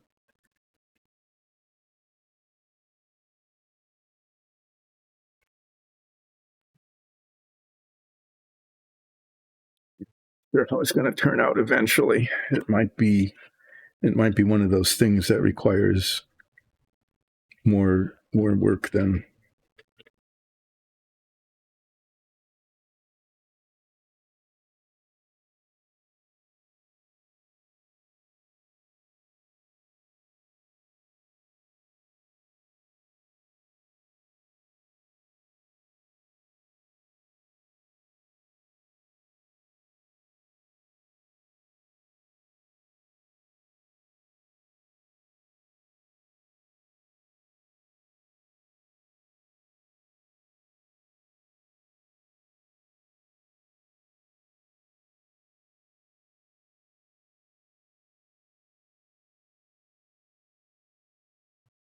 Too bad.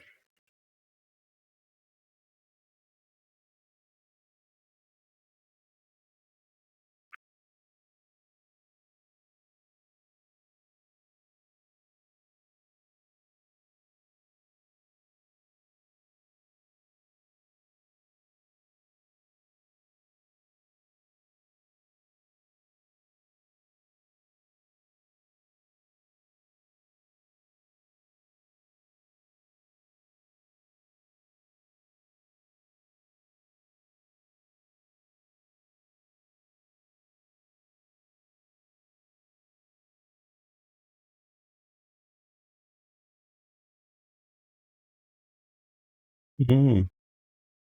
Okay, I'll have to play around with that later after the break. I don't know how it's possible to get like those beautiful razor sharp edges on the edges of the paint. Maybe you don't. Maybe they just, it's tricks of distance and lighting when they take the pictures of these finished models and they look so perfect. But, you know, there's the black spot on either side. And you can see there's, even without the head magnifiers, there's little roughnesses around the edges that need to be cleaned up. And I'm going to carefully scrape that away after the break. And then, sorry, eyes are really itchy. And then tape it up, hopefully get a nice clean edge. If not, I'll just have to play around with it after the painting and see how that goes. Okay, so these are ready for priming. I'll just clean them up a little bit. And then these bits here will take a fair amount of painting on Friday because they're very tiny, and I'm going to do them in at least 2 tones, except for that one little bitty thing. That'll just be 1. But these will be 2 tones. The tank and the brackets will be different colors. And then I'm going to play around with the detail on the high gain antenna after they're primed.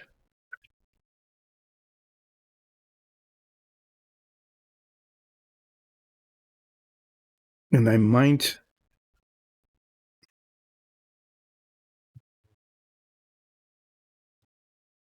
these up here, they're going to fall.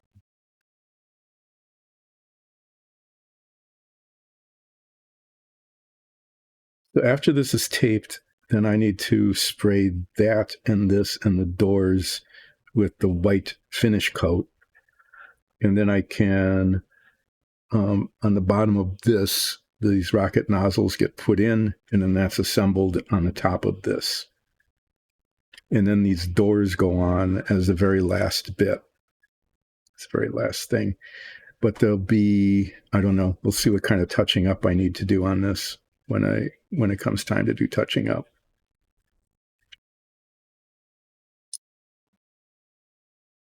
But this is kind of the look I'm going to be giving these other little bits, is the tanks will be aluminum and the brackets will be this dark aluminum so that you can see the contrast. And I'll probably use the same sort of color shading on the high gain antenna. So it doesn't look like I've made much progress today. Okay.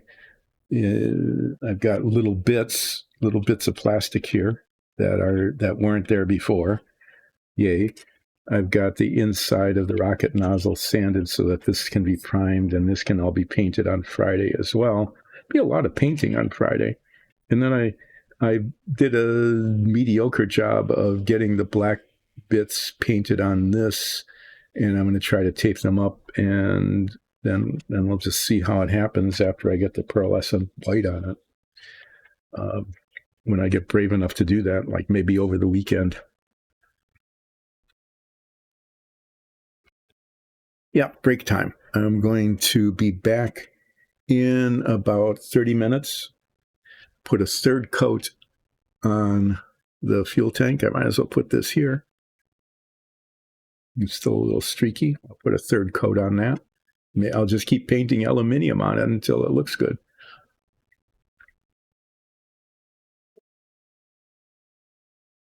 Yeah, right. 3rd coat on this. Taping these up, that should be tedious and take a long time so that I can spray paint them. And then, depending on how tedious and successful or failure to be successful this bit is, I will be looking for, I'll be doing some prep work, probably some prep work on these parts here. Yeah, these big parts here. So that those can eventually look like that. Okay, because these are done. This will be done. And if I get these done, then I can put them together, and that'll be done. and then I can work on some of these parts. Oh yeah, I need to find these little bits for the attitude control rockets. I might do that too. And then if I find them, I might be able to prime them.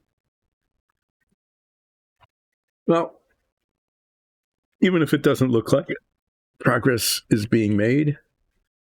This is getting closer to looking like stuff. And I'll be back in about a half an hour and we'll continue.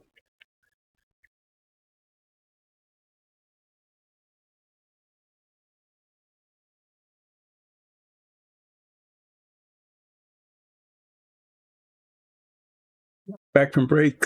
Yeah. Quite a bit later than I expected. But anyway, there it is. So I'm going to put another coat on this, but let me do some cleaning up on here first. The head magnifier is back on again to do this. What I'm going to try to do is get the black paint off those places where I don't want the black paint. I'm going to use this tiny little X-Acto knife for part of it and some sandpaper. Part of it.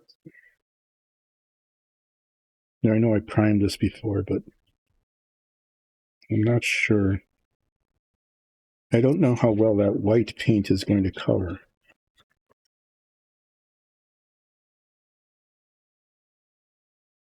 Clean off. Thing is it?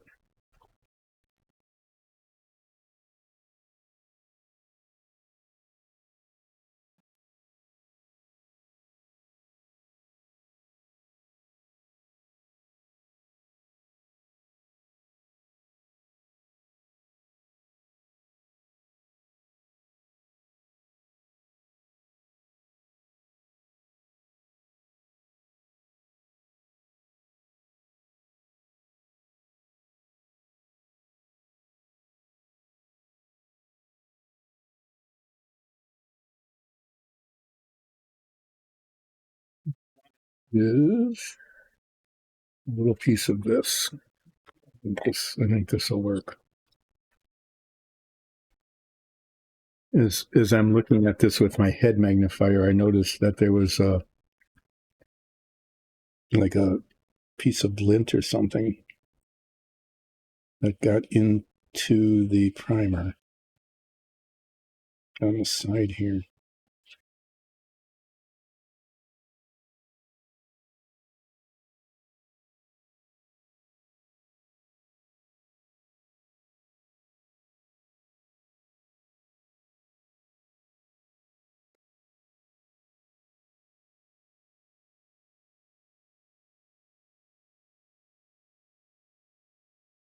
Okay, so I'm going to take this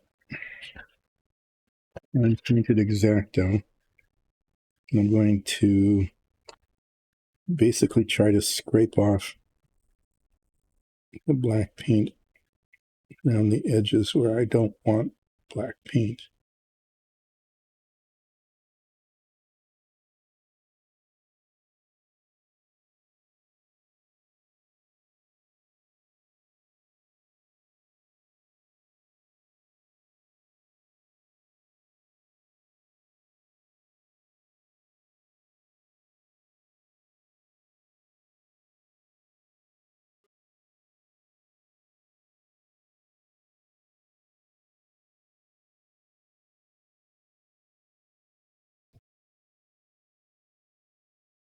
Looks for a nice smooth line. Maybe. I don't know. I don't know how it's going to go, but I also got white plastic dust on the black paint.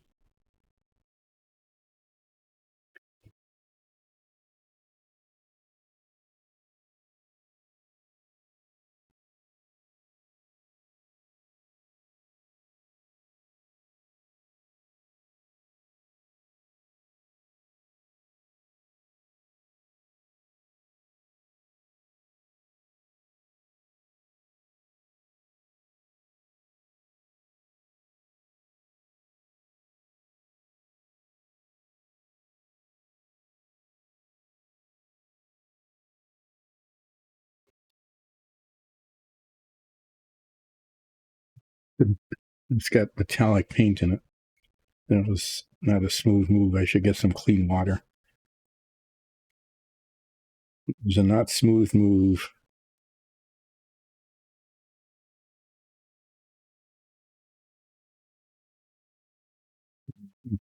Touching up.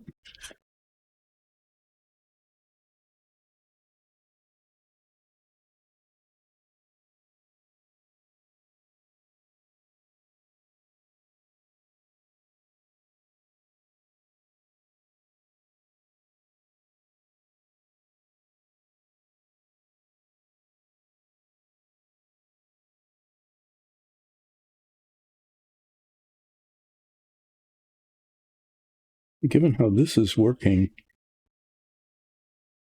what I'm wondering is if I'd be better off painting it white and then painting the black over it. I don't know. This will be a learning experience, and I hope it's not a bad one.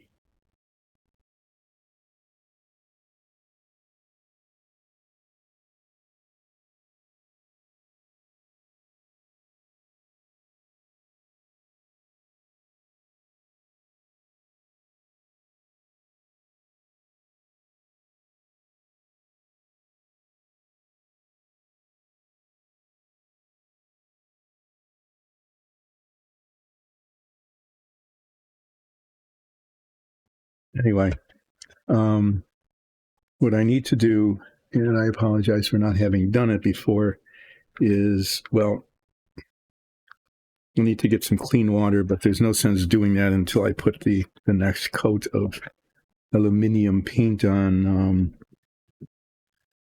the fuel tank here. I'm just piling stuff up in the way here because I'm not cleaning up my roof like I should.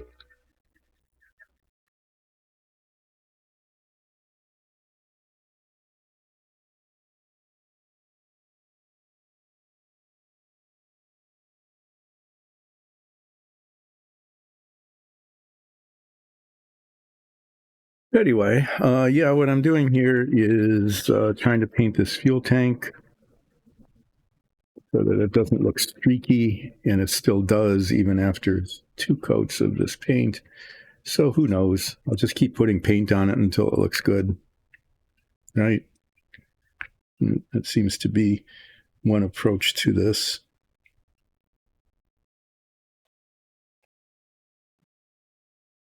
I'm surprised after 2 coats that it doesn't look better. A little bit disappointed in that. I mean, it looks better than after 1 coat, but it's not as good as I had hoped it would be.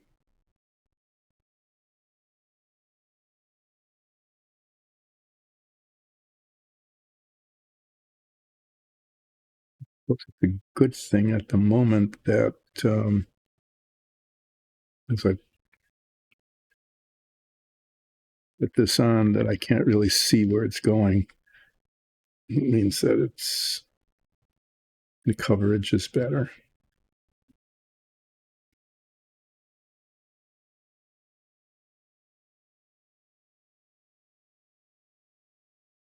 It looks like 3 coats will probably be enough for this.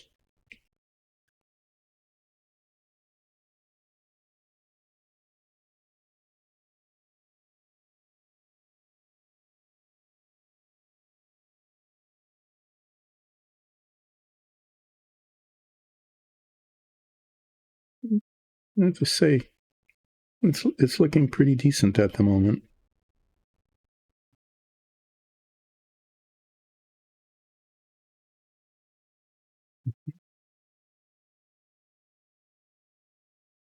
Yeah, I wasted a whole lot of paint there in the well, but the fuel tank is coming out okay, except for one area where there was just a flaw in the plastic that I can't do anything about. I got the seams nailed pretty well. That looks good. I'm going to get this put aside. Well, that was good. Yeah, put it aside and knock it over. I almost knocked wet paint onto the floor. That would, wow. Yeah, let's just do disasters. Why not? Let's have disasters. Okay. So the next thing I'm going to do is I'm going to put some tape down on this piece of cardboard to hold these tiny little bits that are going to get primed so that they don't get blown away. And I'm not using the two-sided tape because that would hold it. Some of these need to be like turned over. This can go, they're two-sided, so I have to prime them on one side and then flip them over and prime them on the other. So I'm going to make these little tape rolls. And this tape doesn't pull the paint off quite as much. So I'm going to paint the bottom first and then flip it over and paint the other side.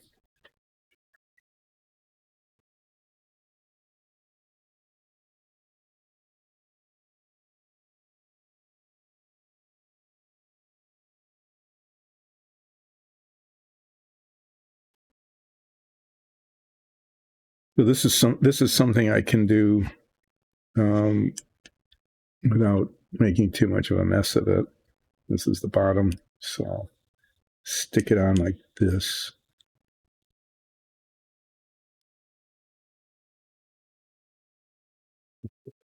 Fold well enough.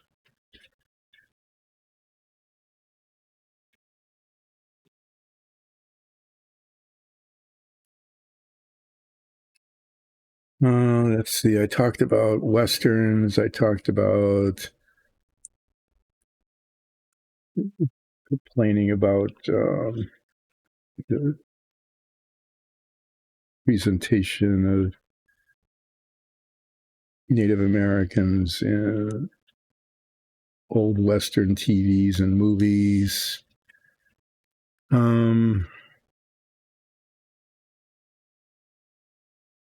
can I go on about? I've done sitcoms before.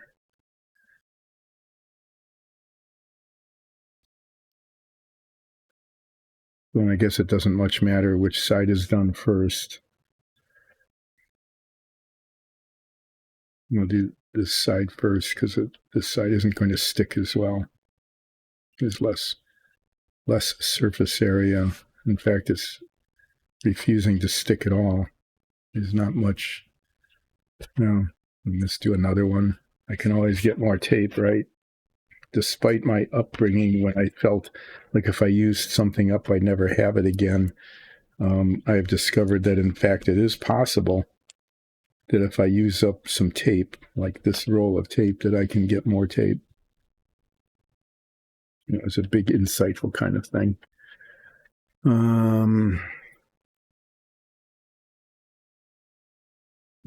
Some of this, for this particular one, I could use two-sided tape, but I'm not going to cut a little piece off just for that.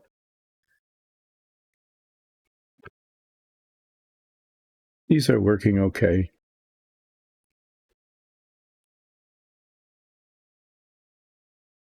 It gets painted on one side, so and it's okay. These all need to be flipped over after the paint is dried. This doesn't get primed yet. It's not something I'm working on. This is going to have to be primed. I'm going to first,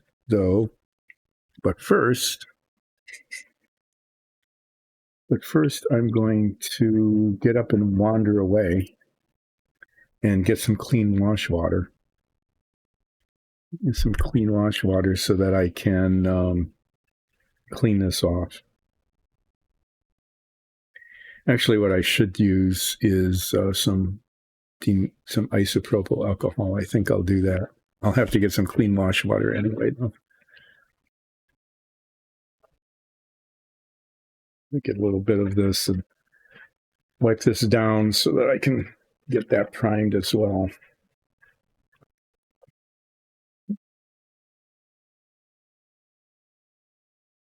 Inside. There's a lot of sanding dust on the inside.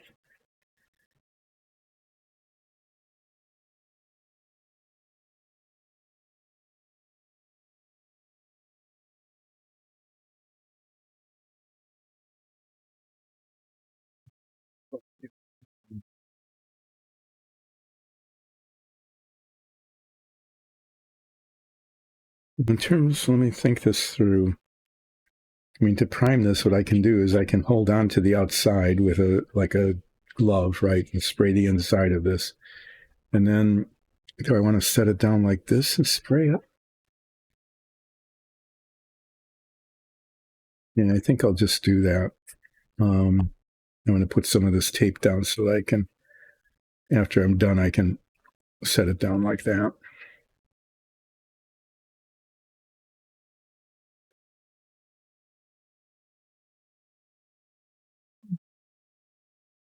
This is getting closer and closer to being done all the time. So I have to say that, you know, in the scheme of things, you just keep at something eventually it'll get done, right? It isn't always true, but in this case, it's not too bad. I'm getting little bits done each time I do this stream. So, I mean, you can look at this, and there's a rocket nozzle where there used to be two parts, and it'll get primed, and on Friday, it'll get painted. I'm just putting that on so that it doesn't blow away. What I want it to do is not blow away when I spray the primer on it.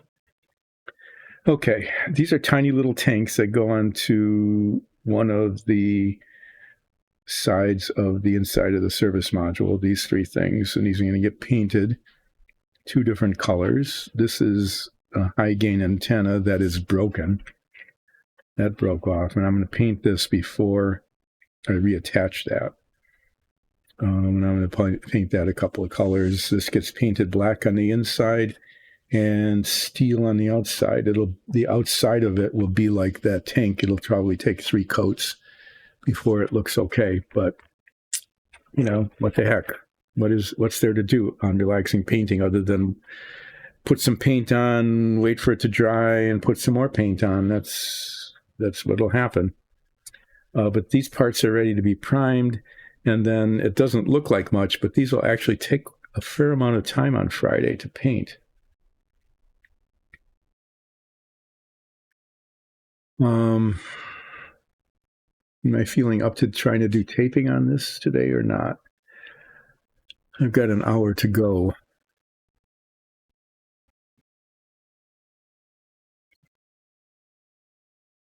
I need to put this in a place where there's a place. That's not a good place. I'm running out of good places by not keeping my work surface clear. There's a place. So I can either try to tape up. I'm going to try. Okay, I'm going to try to do some taping so that I can do some spray painting. And the first thing I'm going to try to tape is this little round thing here. A rocket nozzle or something, I'm not sure. I don't know how this will go. If it gets really frustrating, I'm going to stop taping or attempting to tape. I mean, if I'm succeeding in taping, then I won't stop taping. But if I have a failure at taping, then I'm going to stop trying. I mean, that's what you do if you fail at something, right? Just stop trying. That's a lesson we all learn. If at first you don't succeed, why bother? Let someone else do it. Good lesson. Don't listen to me giving you that lesson. There's hardly any edge here to grip onto. So I'm going to try to grip onto that. Hardly any edge to grip onto with this tape.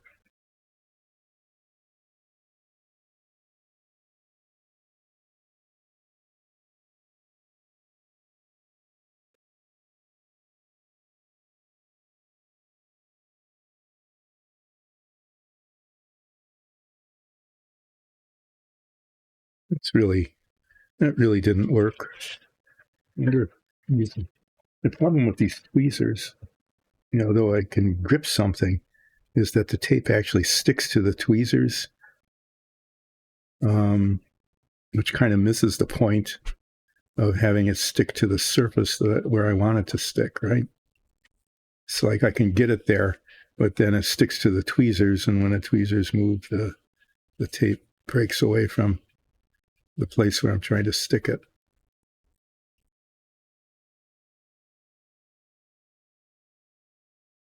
What I need are some tweezers that are that don't stick to the tape.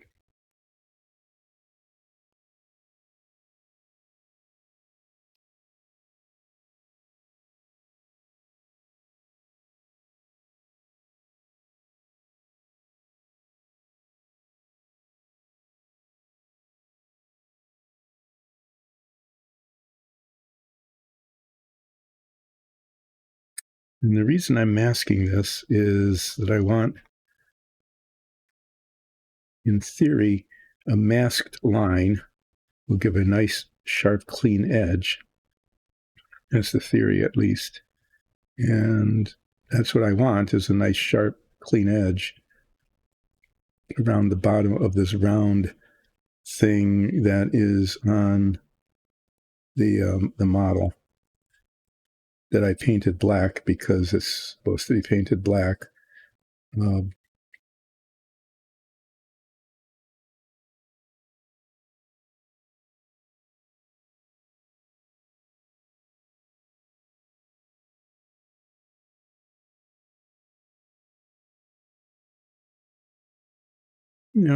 mean, it might work.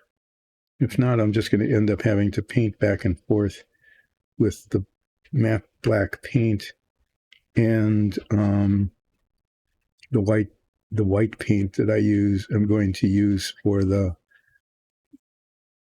outside of the Apollo stack.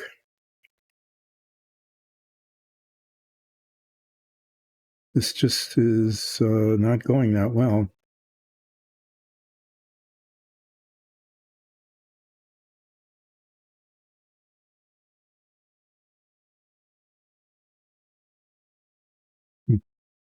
Okay, well, I'm going to turn the tape over because I think I messed up that edge.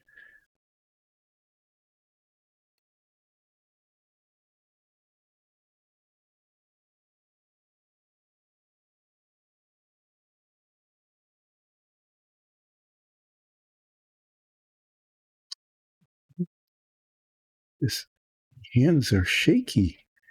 I don't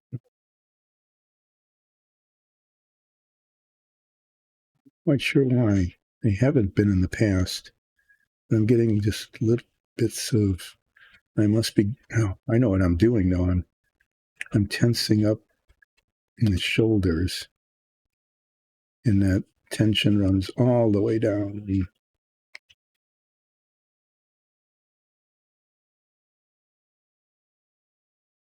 Maybe I just need to do this in tiny little bits. I don't know. There must be a good way to do this that I'm not doing. Okay, that's pretty close. There's a little bit of an edge showing there. That might be okay. I don't know. I'll put another piece of tape over that, a little piece of tape.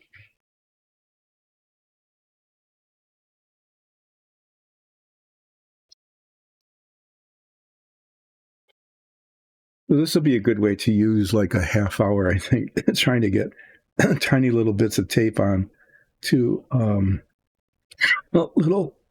excuse me, a little circle to try to get a sharp, clean edge that may or may not actually be what I end up getting.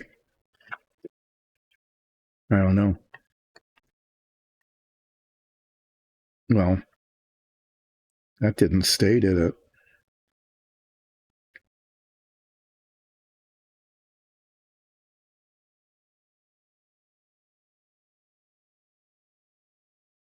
Okay, so I'm going to push this on up here. And then I'm going to take this and it's going to stick to the tape that's already stuck on. That's my plan. That's what I'm saying I'm going to be doing. That might work or not. It'll either work or it won't.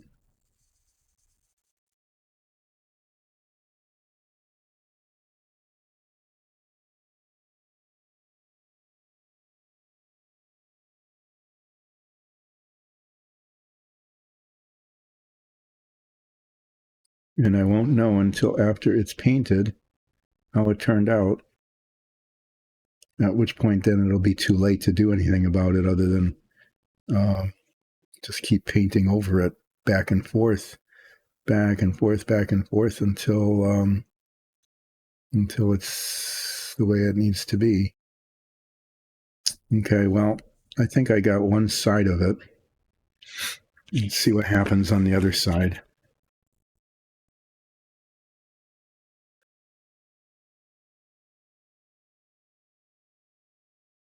Just do little bits at a time here.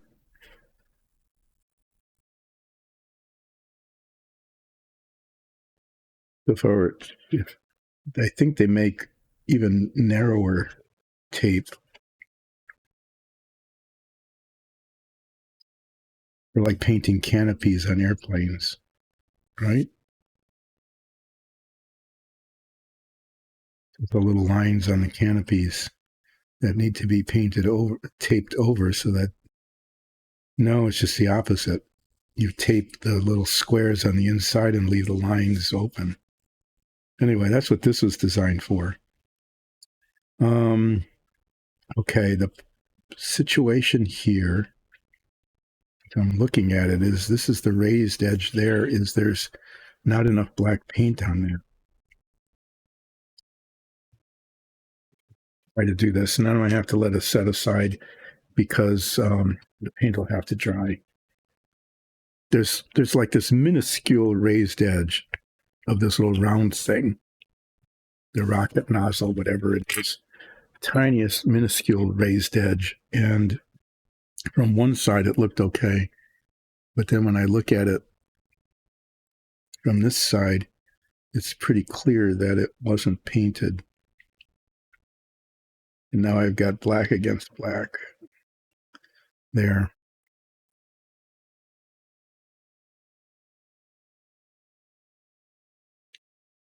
Now it is a little bit.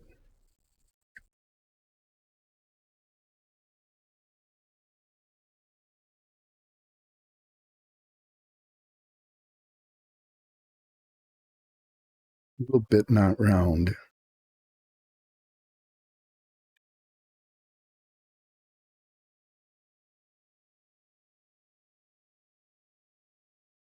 Okay. And I'll let that dry. And then there's just this little point there that isn't round. Okay, so I'm going to give up on taping that for the time being because that paint has to dry. And I'm going to attempt to tape this other thing instead.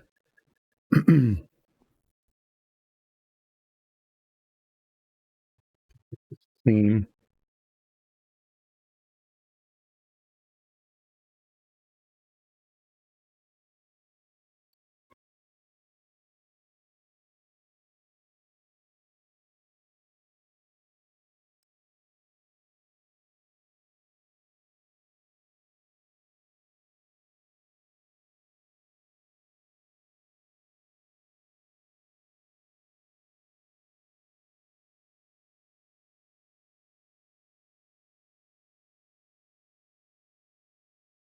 It's minuscule detail things just are They're really important, but sometimes they're just extremely difficult.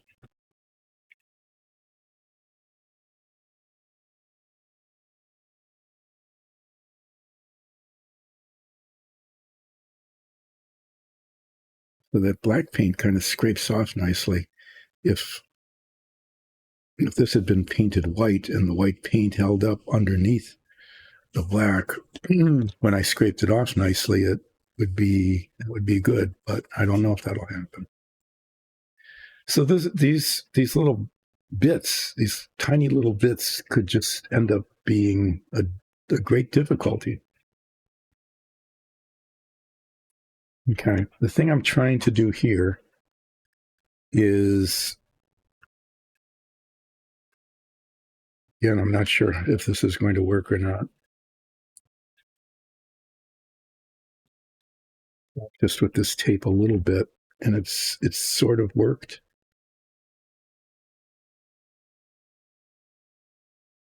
Is the idea is to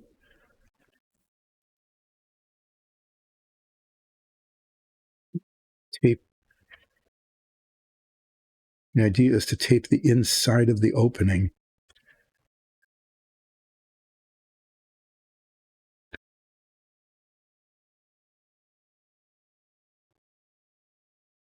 The tape extending just a little bit above it,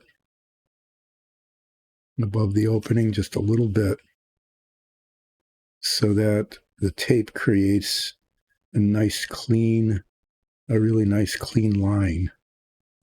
Again, this would work much better if the tape stuck to the surface and not there. See, theoretically at least, when this is like right up against the edge, like this, that the spray paint would go up to the tape and leave a really nice clean edge there. That's the theory.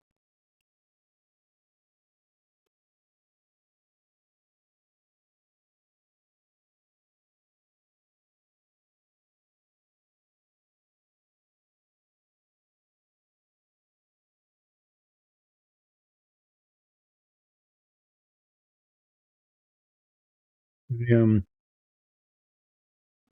having, I'm not failing. I'm not failing at getting the tape in there, but I'm not really succeeding either because the stupid tape sticks to the tweezers. It's stupid tape, because if it were smart tape, it would know what I was trying to do and it would comply. But it's not, so it's stupid tape.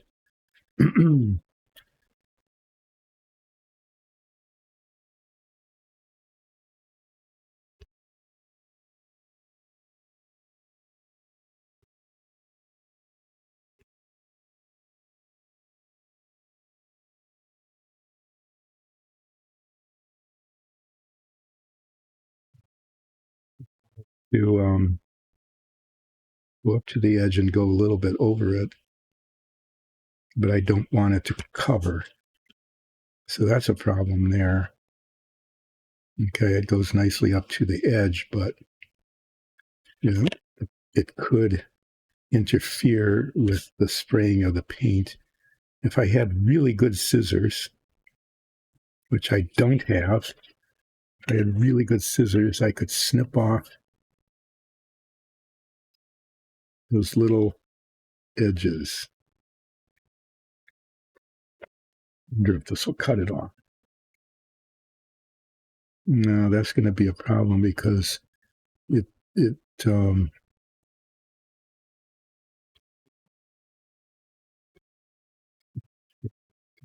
that other than, I guess I have to reposition it.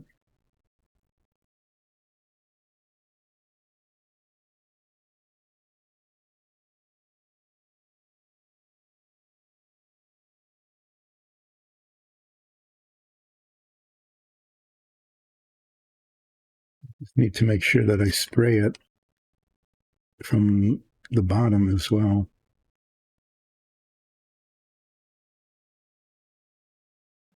It would be nice if I could cut those off. Wonder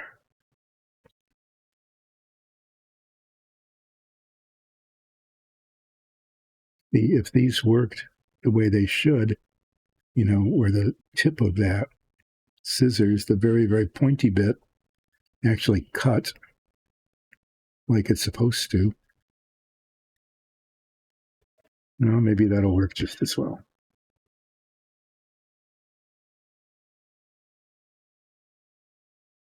Just have to be careful when I spray it to make sure I get right up to the edges there.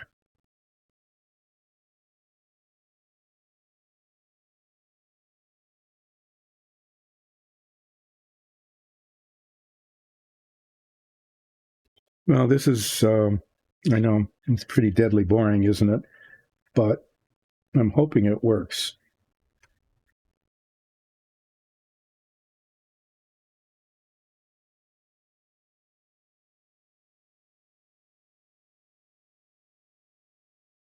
Hoping that I can get this tape, to adhere around the edges, that I can spray up to the edges of the tape, that the tape gives me a nice clean edge against the white paint that's sprayed on, and that I don't have to spend a huge amount of time trying to fix black and white paint edges.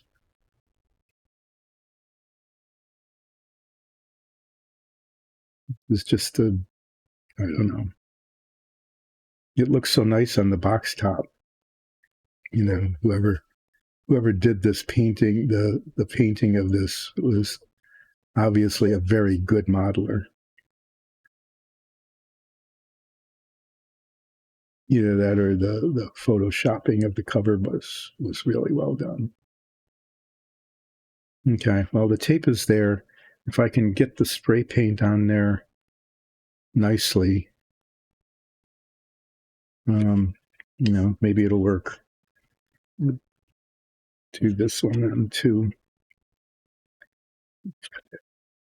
Just use little bits at a time, obviously. What I should do, since I'm complaining about it all the time, is invest in scissors like this with a nice sharp point that actually cut right at the point. That would be a really helpful thing.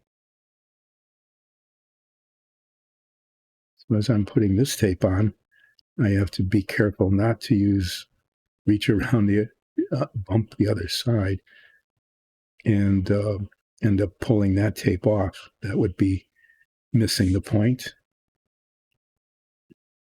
Go through the trouble of getting it taped and then pull the tape off while putting on the other tape. That would be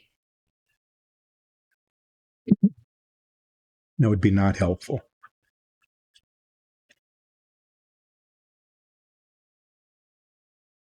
Anyway, we'll find out how this works after I spray paint it and come back, and who knows what I'll have to do to make it look good. Hopefully it will go okay. I don't know. We'll see.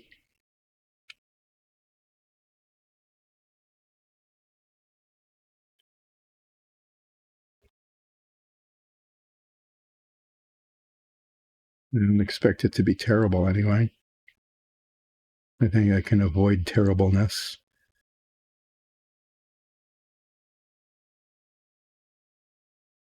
So I need two things. I don't know if they exist. I need tweezers that don't stick to tape. Okay.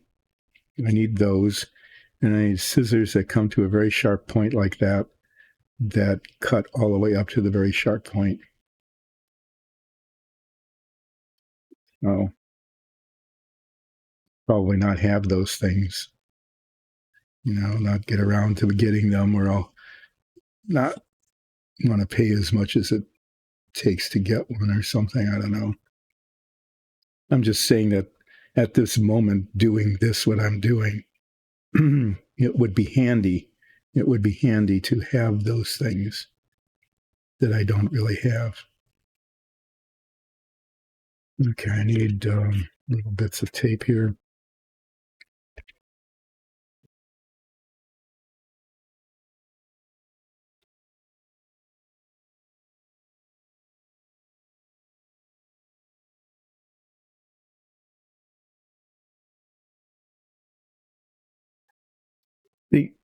This is like painting a room. You know, the secret to it is a good paint job on a house, a room in a house, is the prep work, which to a large extent involves putting masking tape on things like this. The difference is that when painting a room in a house, it very rarely requires using tweezers that stick to the tape. Although it frequently ends up, actually it does with some frequency end up using like a putty knife or something. Well, I missed the tiniest little bit of that spot there. I'll have to come back to that.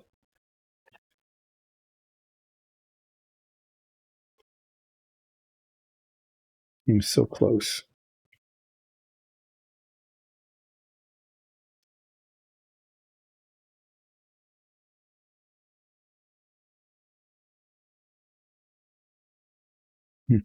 Yeah, I got everywhere but the spot I was aiming for.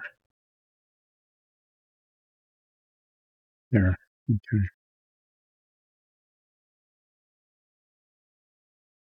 I'm hoping this works. I'm hoping it gives a nice clean edge, or at least something that can be fixed without a huge amount of effort.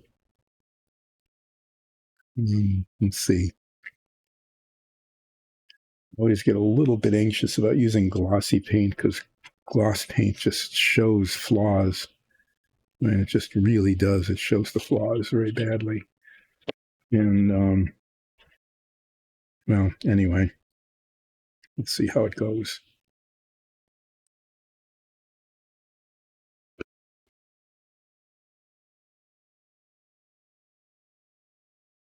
This isn't going to be it. I'm going to just, tell myself that this is going to be at least as good as if I just had painted the thing white and then tried to paint the black later, which is what it may end up being. But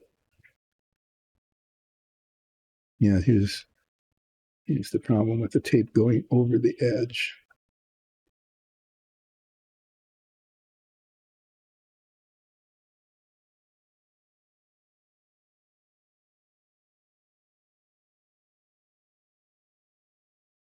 And then leave a nice, clean, rectangular spot in the white paint that I don't.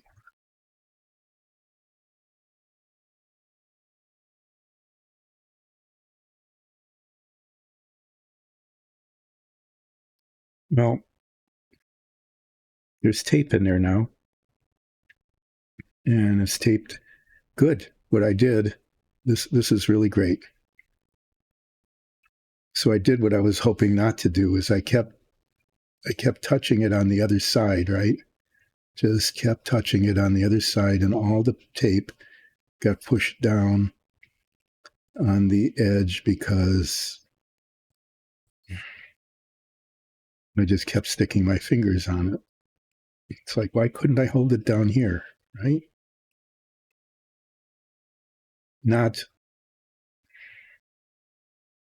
I don't know. I amaze myself sometimes at how I am able to remind myself not to do something or say, don't do that, and then I do it.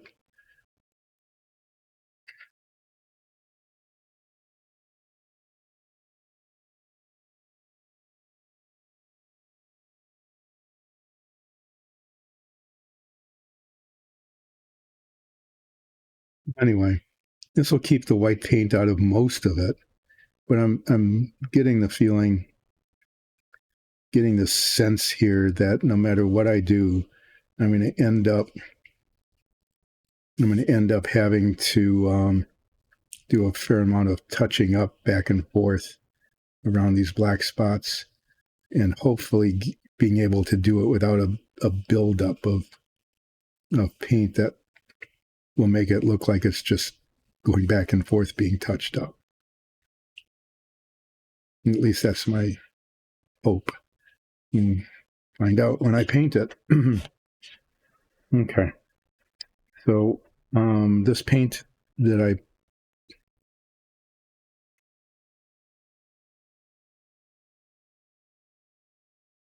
why is there a white spot there now?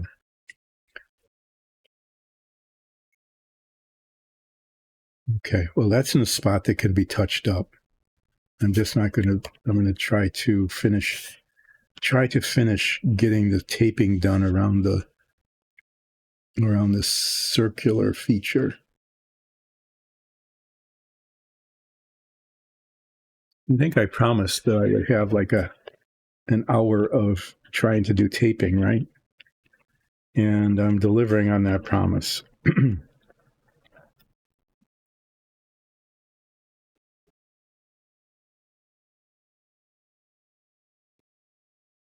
And it may or may not end up being successful.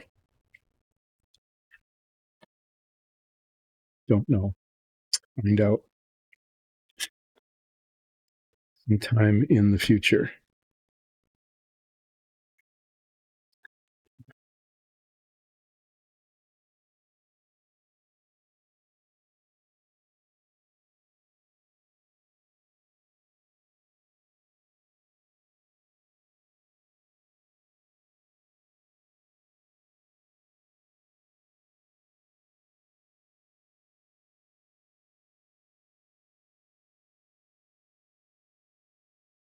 Nope. Yeah, it fell on the floor.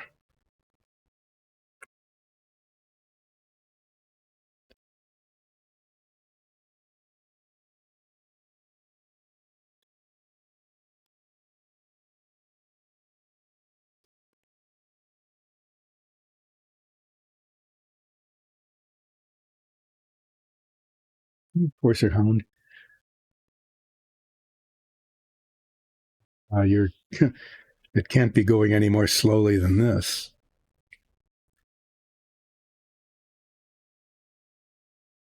Nothing can go more slowly than my relaxing, taping, sanding, occasionally painting with Dyson Dungeons effort.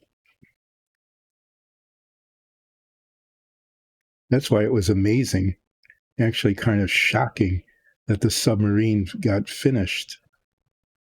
You know, that was something that felt like it was going to be perpetual. Okay, this is going to go like the other side went. Then I'm going to get some tape on here and then tape over the tape to get it to the edge where I want it. But that's okay. You know, at least it's getting there.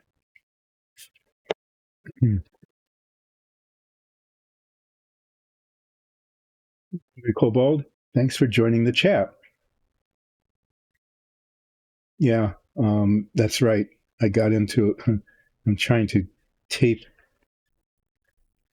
this whole thing. This thing is part of the escape tower for the Apollo model, and it needs to be painted gloss white, semi-gloss white, which I have.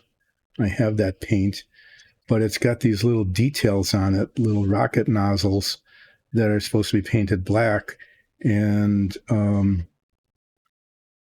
yeah, I'm trying to tape them so that the white paint doesn't cover the black and gives a nice sharp line.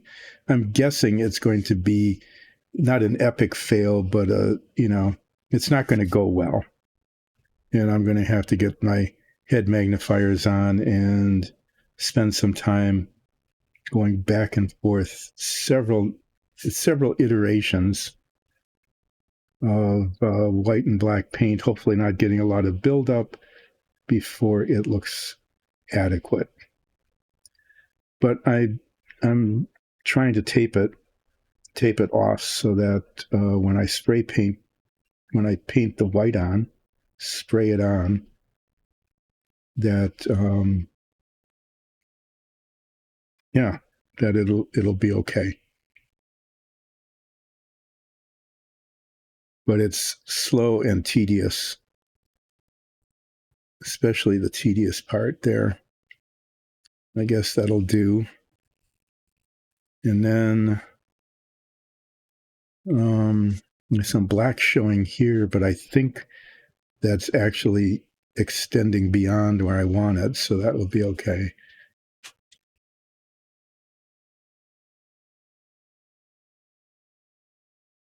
I don't know how this is going to work. This might end up being a mistake.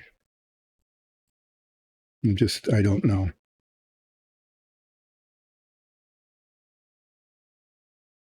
What I do know is that that little piece of tape right there that I can now see shouldn't be there. Scrape that up out of the way. And push this around. Put some over the top. The top is not supposed to be painted white.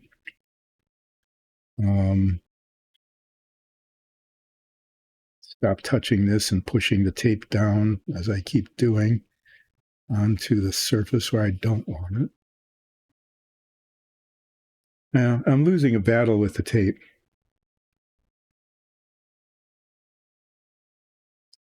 I just wish I were.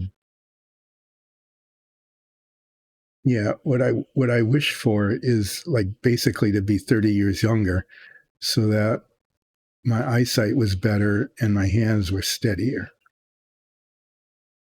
Okay, but that's not going to happen. So it's just going to get as good as it gets.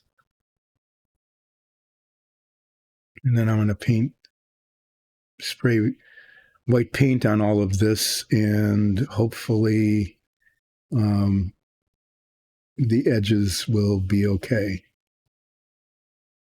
And if not, hopefully I'll be able to touch them up to make them look presentable.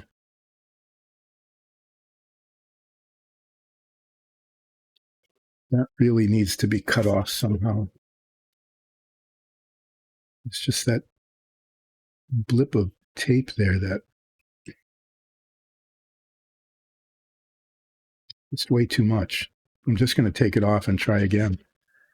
It's way too extended. Okay, it extended way too high, and it's just going to get in the way of the spray painting.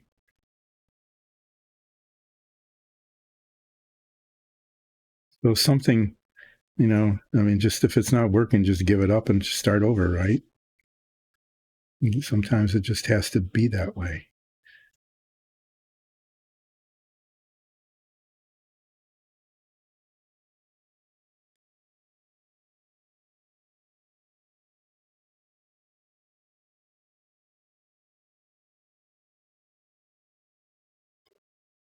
No, that tape, lost the battle with that piece of tape.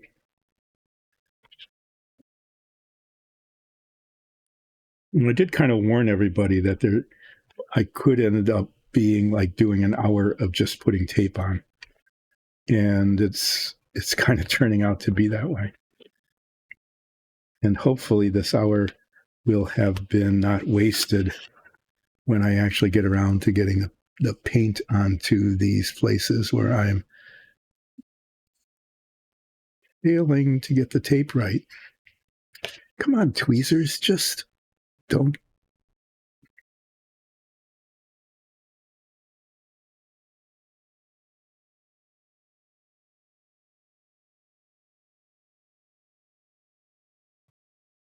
Really not helpful.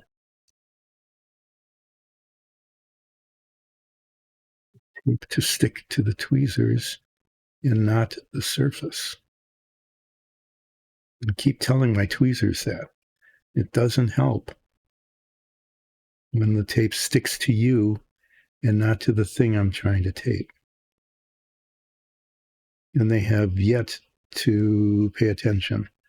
Okay, I'm going to use some of these little bitty things here.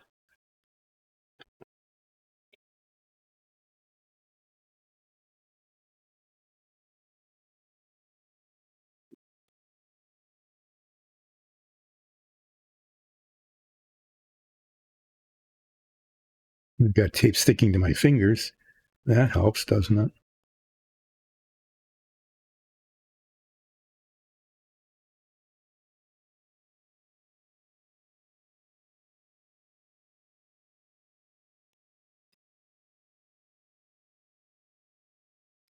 Until it's starting to get close to the end of the stream, my hands aren't working that well. I'm starting to lose focus, literally, with my eyes. But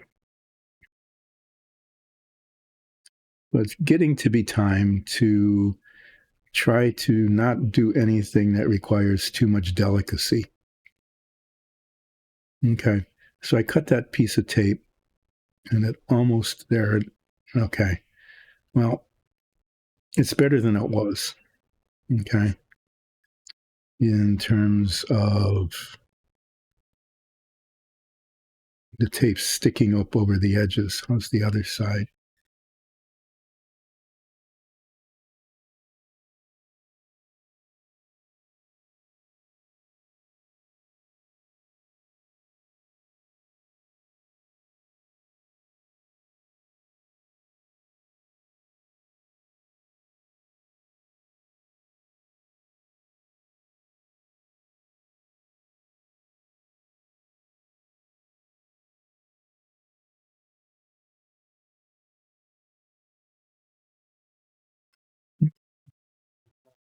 There's just no knowing until it's done about whether this worked or not, and how much rework is going to have to be done to make it look okay. Tell you.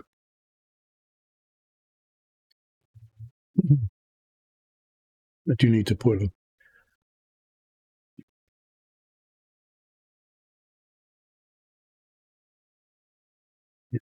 it's sticking everywhere except where I want it. Lovely. Okay, this last bit here is just over the top. Okay, just over the top of this. Put off little bits of tape. Probably I should just get a little bit of this. A little bit of this slightly bigger bit.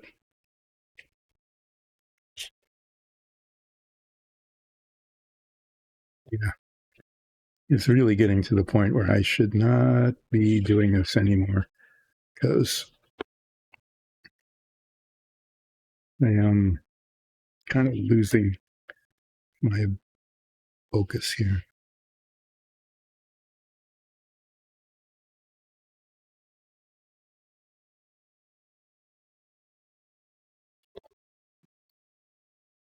This isn't all that bad if I get white paint on that part, right at the very point of, the very top of that round black nozzle thing. At least it's easy to reach. I mean, it's fairly easy to reach, so I can do touch up on it without too much difficulty.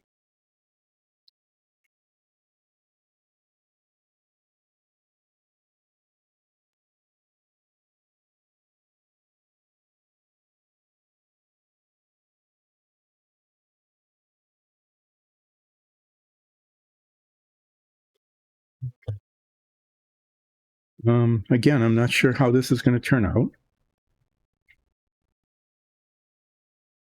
in terms of, successfully creating a nice clean line, pushing it up against the lower edge. It might turn out to be brilliant. and wonderful, or it might turn out to just be a failure.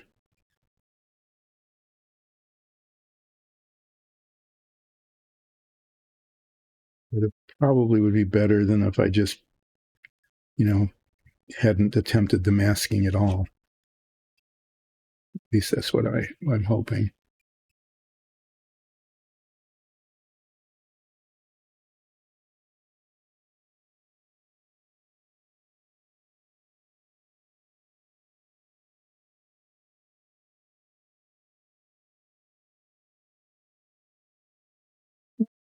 Probably find out next week.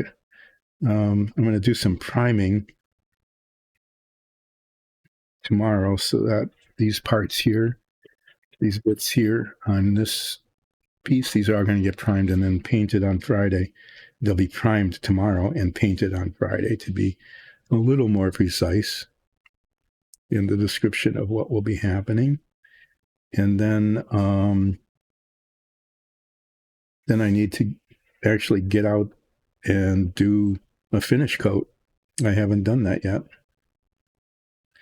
Look at that.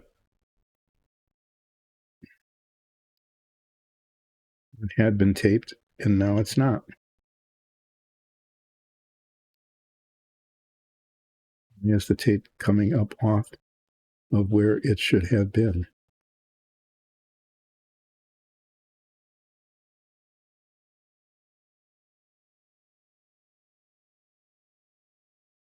Bit.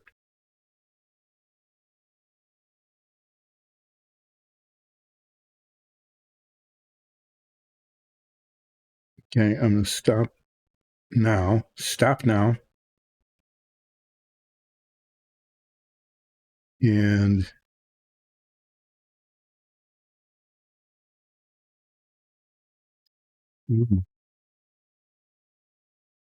there's an opening there. That's not good.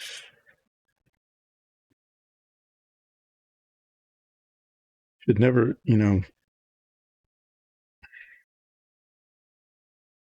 was rotating the work, and sometimes that happens. You just look at it from a different angle, and right at the bottom here, there's just a gap. It's just a gap in the tape, and that would not be easy to touch up. It would be a not easy spot to do touch up.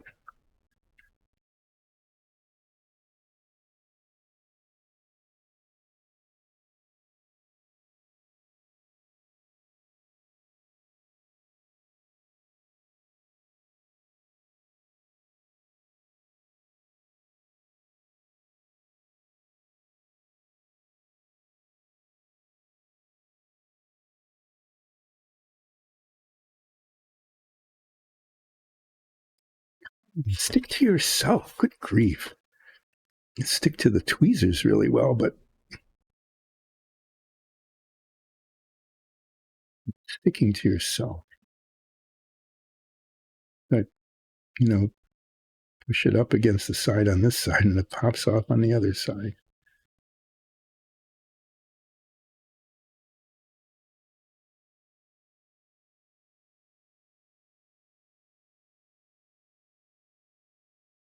All right. Well,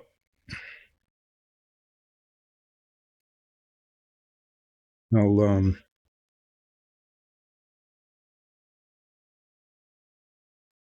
probably do some, rechecking of all of this before I actually do the spray painting over the weekend.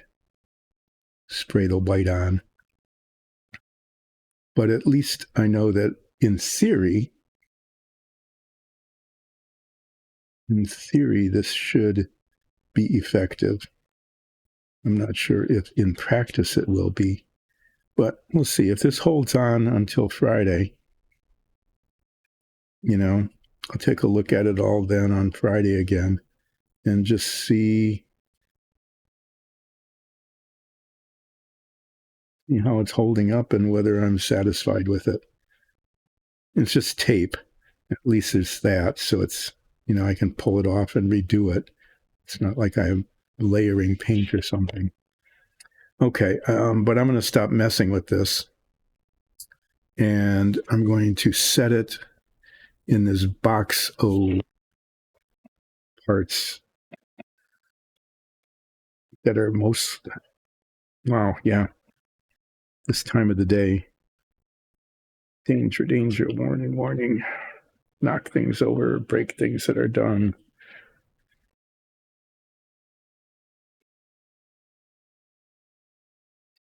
Yeah, this is the being careful with things box where I'm bumping into things and knocking them.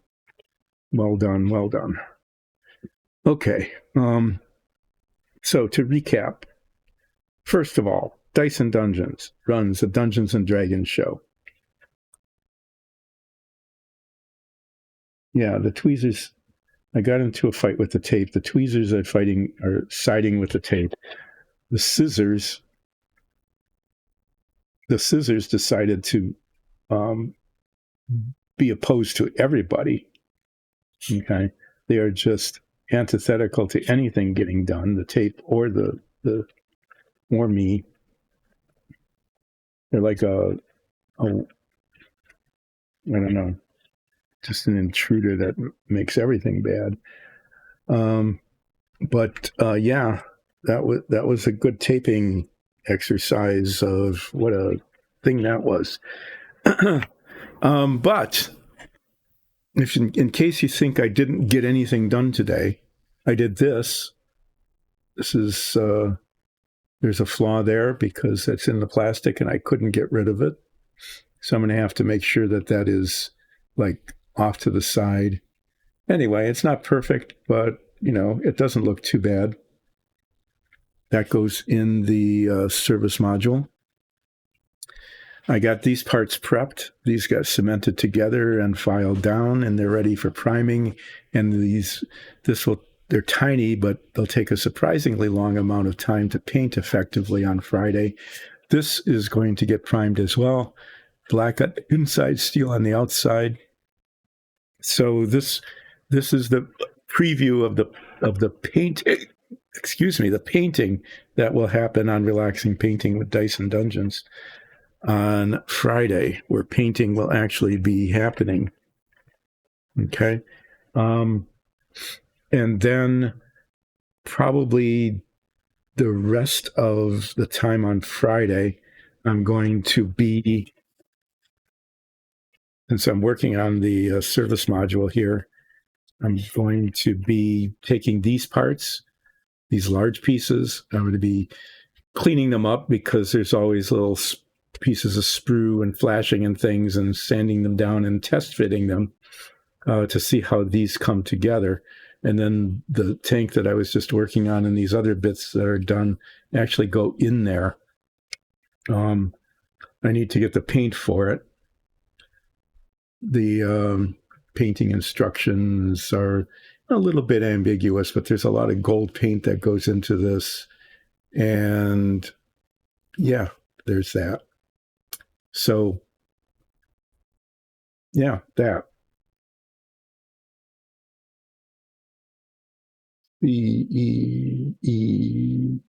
Silver and gold. Yeah, there's detail stuff on the top here that'll be kind of fun to paint as well. But I might get these ready. I have to prime them, so I can get them ready on Friday for priming, so that when I do get the right paint, it'll be working. Probably the same thing with these outside bits. This is the inside of the service module. These are the outside, and then actually one of these hinges. The part that hinges is the part that shows this detail. And the inside of the door with the fuel cell and the oxidizer tank are located, as well as the tiny little bitty helium tank. So on Friday, I'm going to paint this stuff and get these parts, all these parts ready for priming. And then probably make a search. I'll make a search for these. So that's the preview of Friday. I'll cover these up so that they don't get any dirtier than they are now before I prime them tomorrow. Dice and Dungeons runs a Dungeons and Dragons campaign show, which streams 3 Sundays a month at 2 o'clock on Twitch. You can catch previous episodes on YouTube and as a podcast, and please do that. Our show is really amazing. It's very, very good. And if you can, catch a couple of episodes or parts of episodes on YouTube, I think you'll like it. And then this, which is on Mondays, Wednesdays, and Fridays from 10 until 2, unless I'm gone or something else comes up,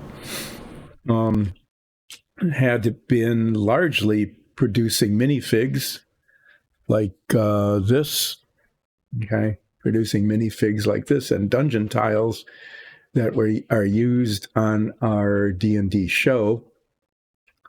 But when we don't have those, I started working on other models, and now it's just become a modeling show until we produce more dungeon tiles and minifigs for the show, or just because we haven't done it in a while. In the meantime, I got the submarine done, and one of these days I'll bring it out and show it to you. I keep thinking I should probably do that, but I haven't gotten around to it, but someday I will, just to prove to you that it actually exists. And now I'm working on this really cool Apollo model, which is the Apollo stack. And it's a really cool thing because it hinges open to show the insides of all of these things. And it comes apart so that you can reenact the Apollo program by taking these pieces apart and like releasing the LEM and turning the command module around and docking and everything but the parachutes and reentry can be reenacted using this model. So that was it. I did a little bit of painting. Some painting actually happened on, like it said, some painting. And then there was just more taping and sanding and prepping, and there's that kind of thing.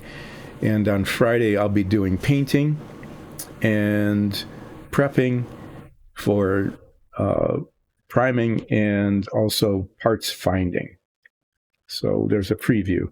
You'll get painting and filing and sanding and finding. And probably retaping, so you'll get to see the tape battle again. That I expect that the things I'm working with, that the scissors and the tweezers will take the side of the tape, and it's just like, I don't know, it's like a war of attrition with the tape. It's just going at it until either the tape or I give up. You might see some of that again on Friday. In the meantime, there's a mess here. I left a mess that I may or may not get around to cleaning up before Friday. If I don't, then one of the first things that will happen on Friday is I'll try to clean it up so that I can actually do something.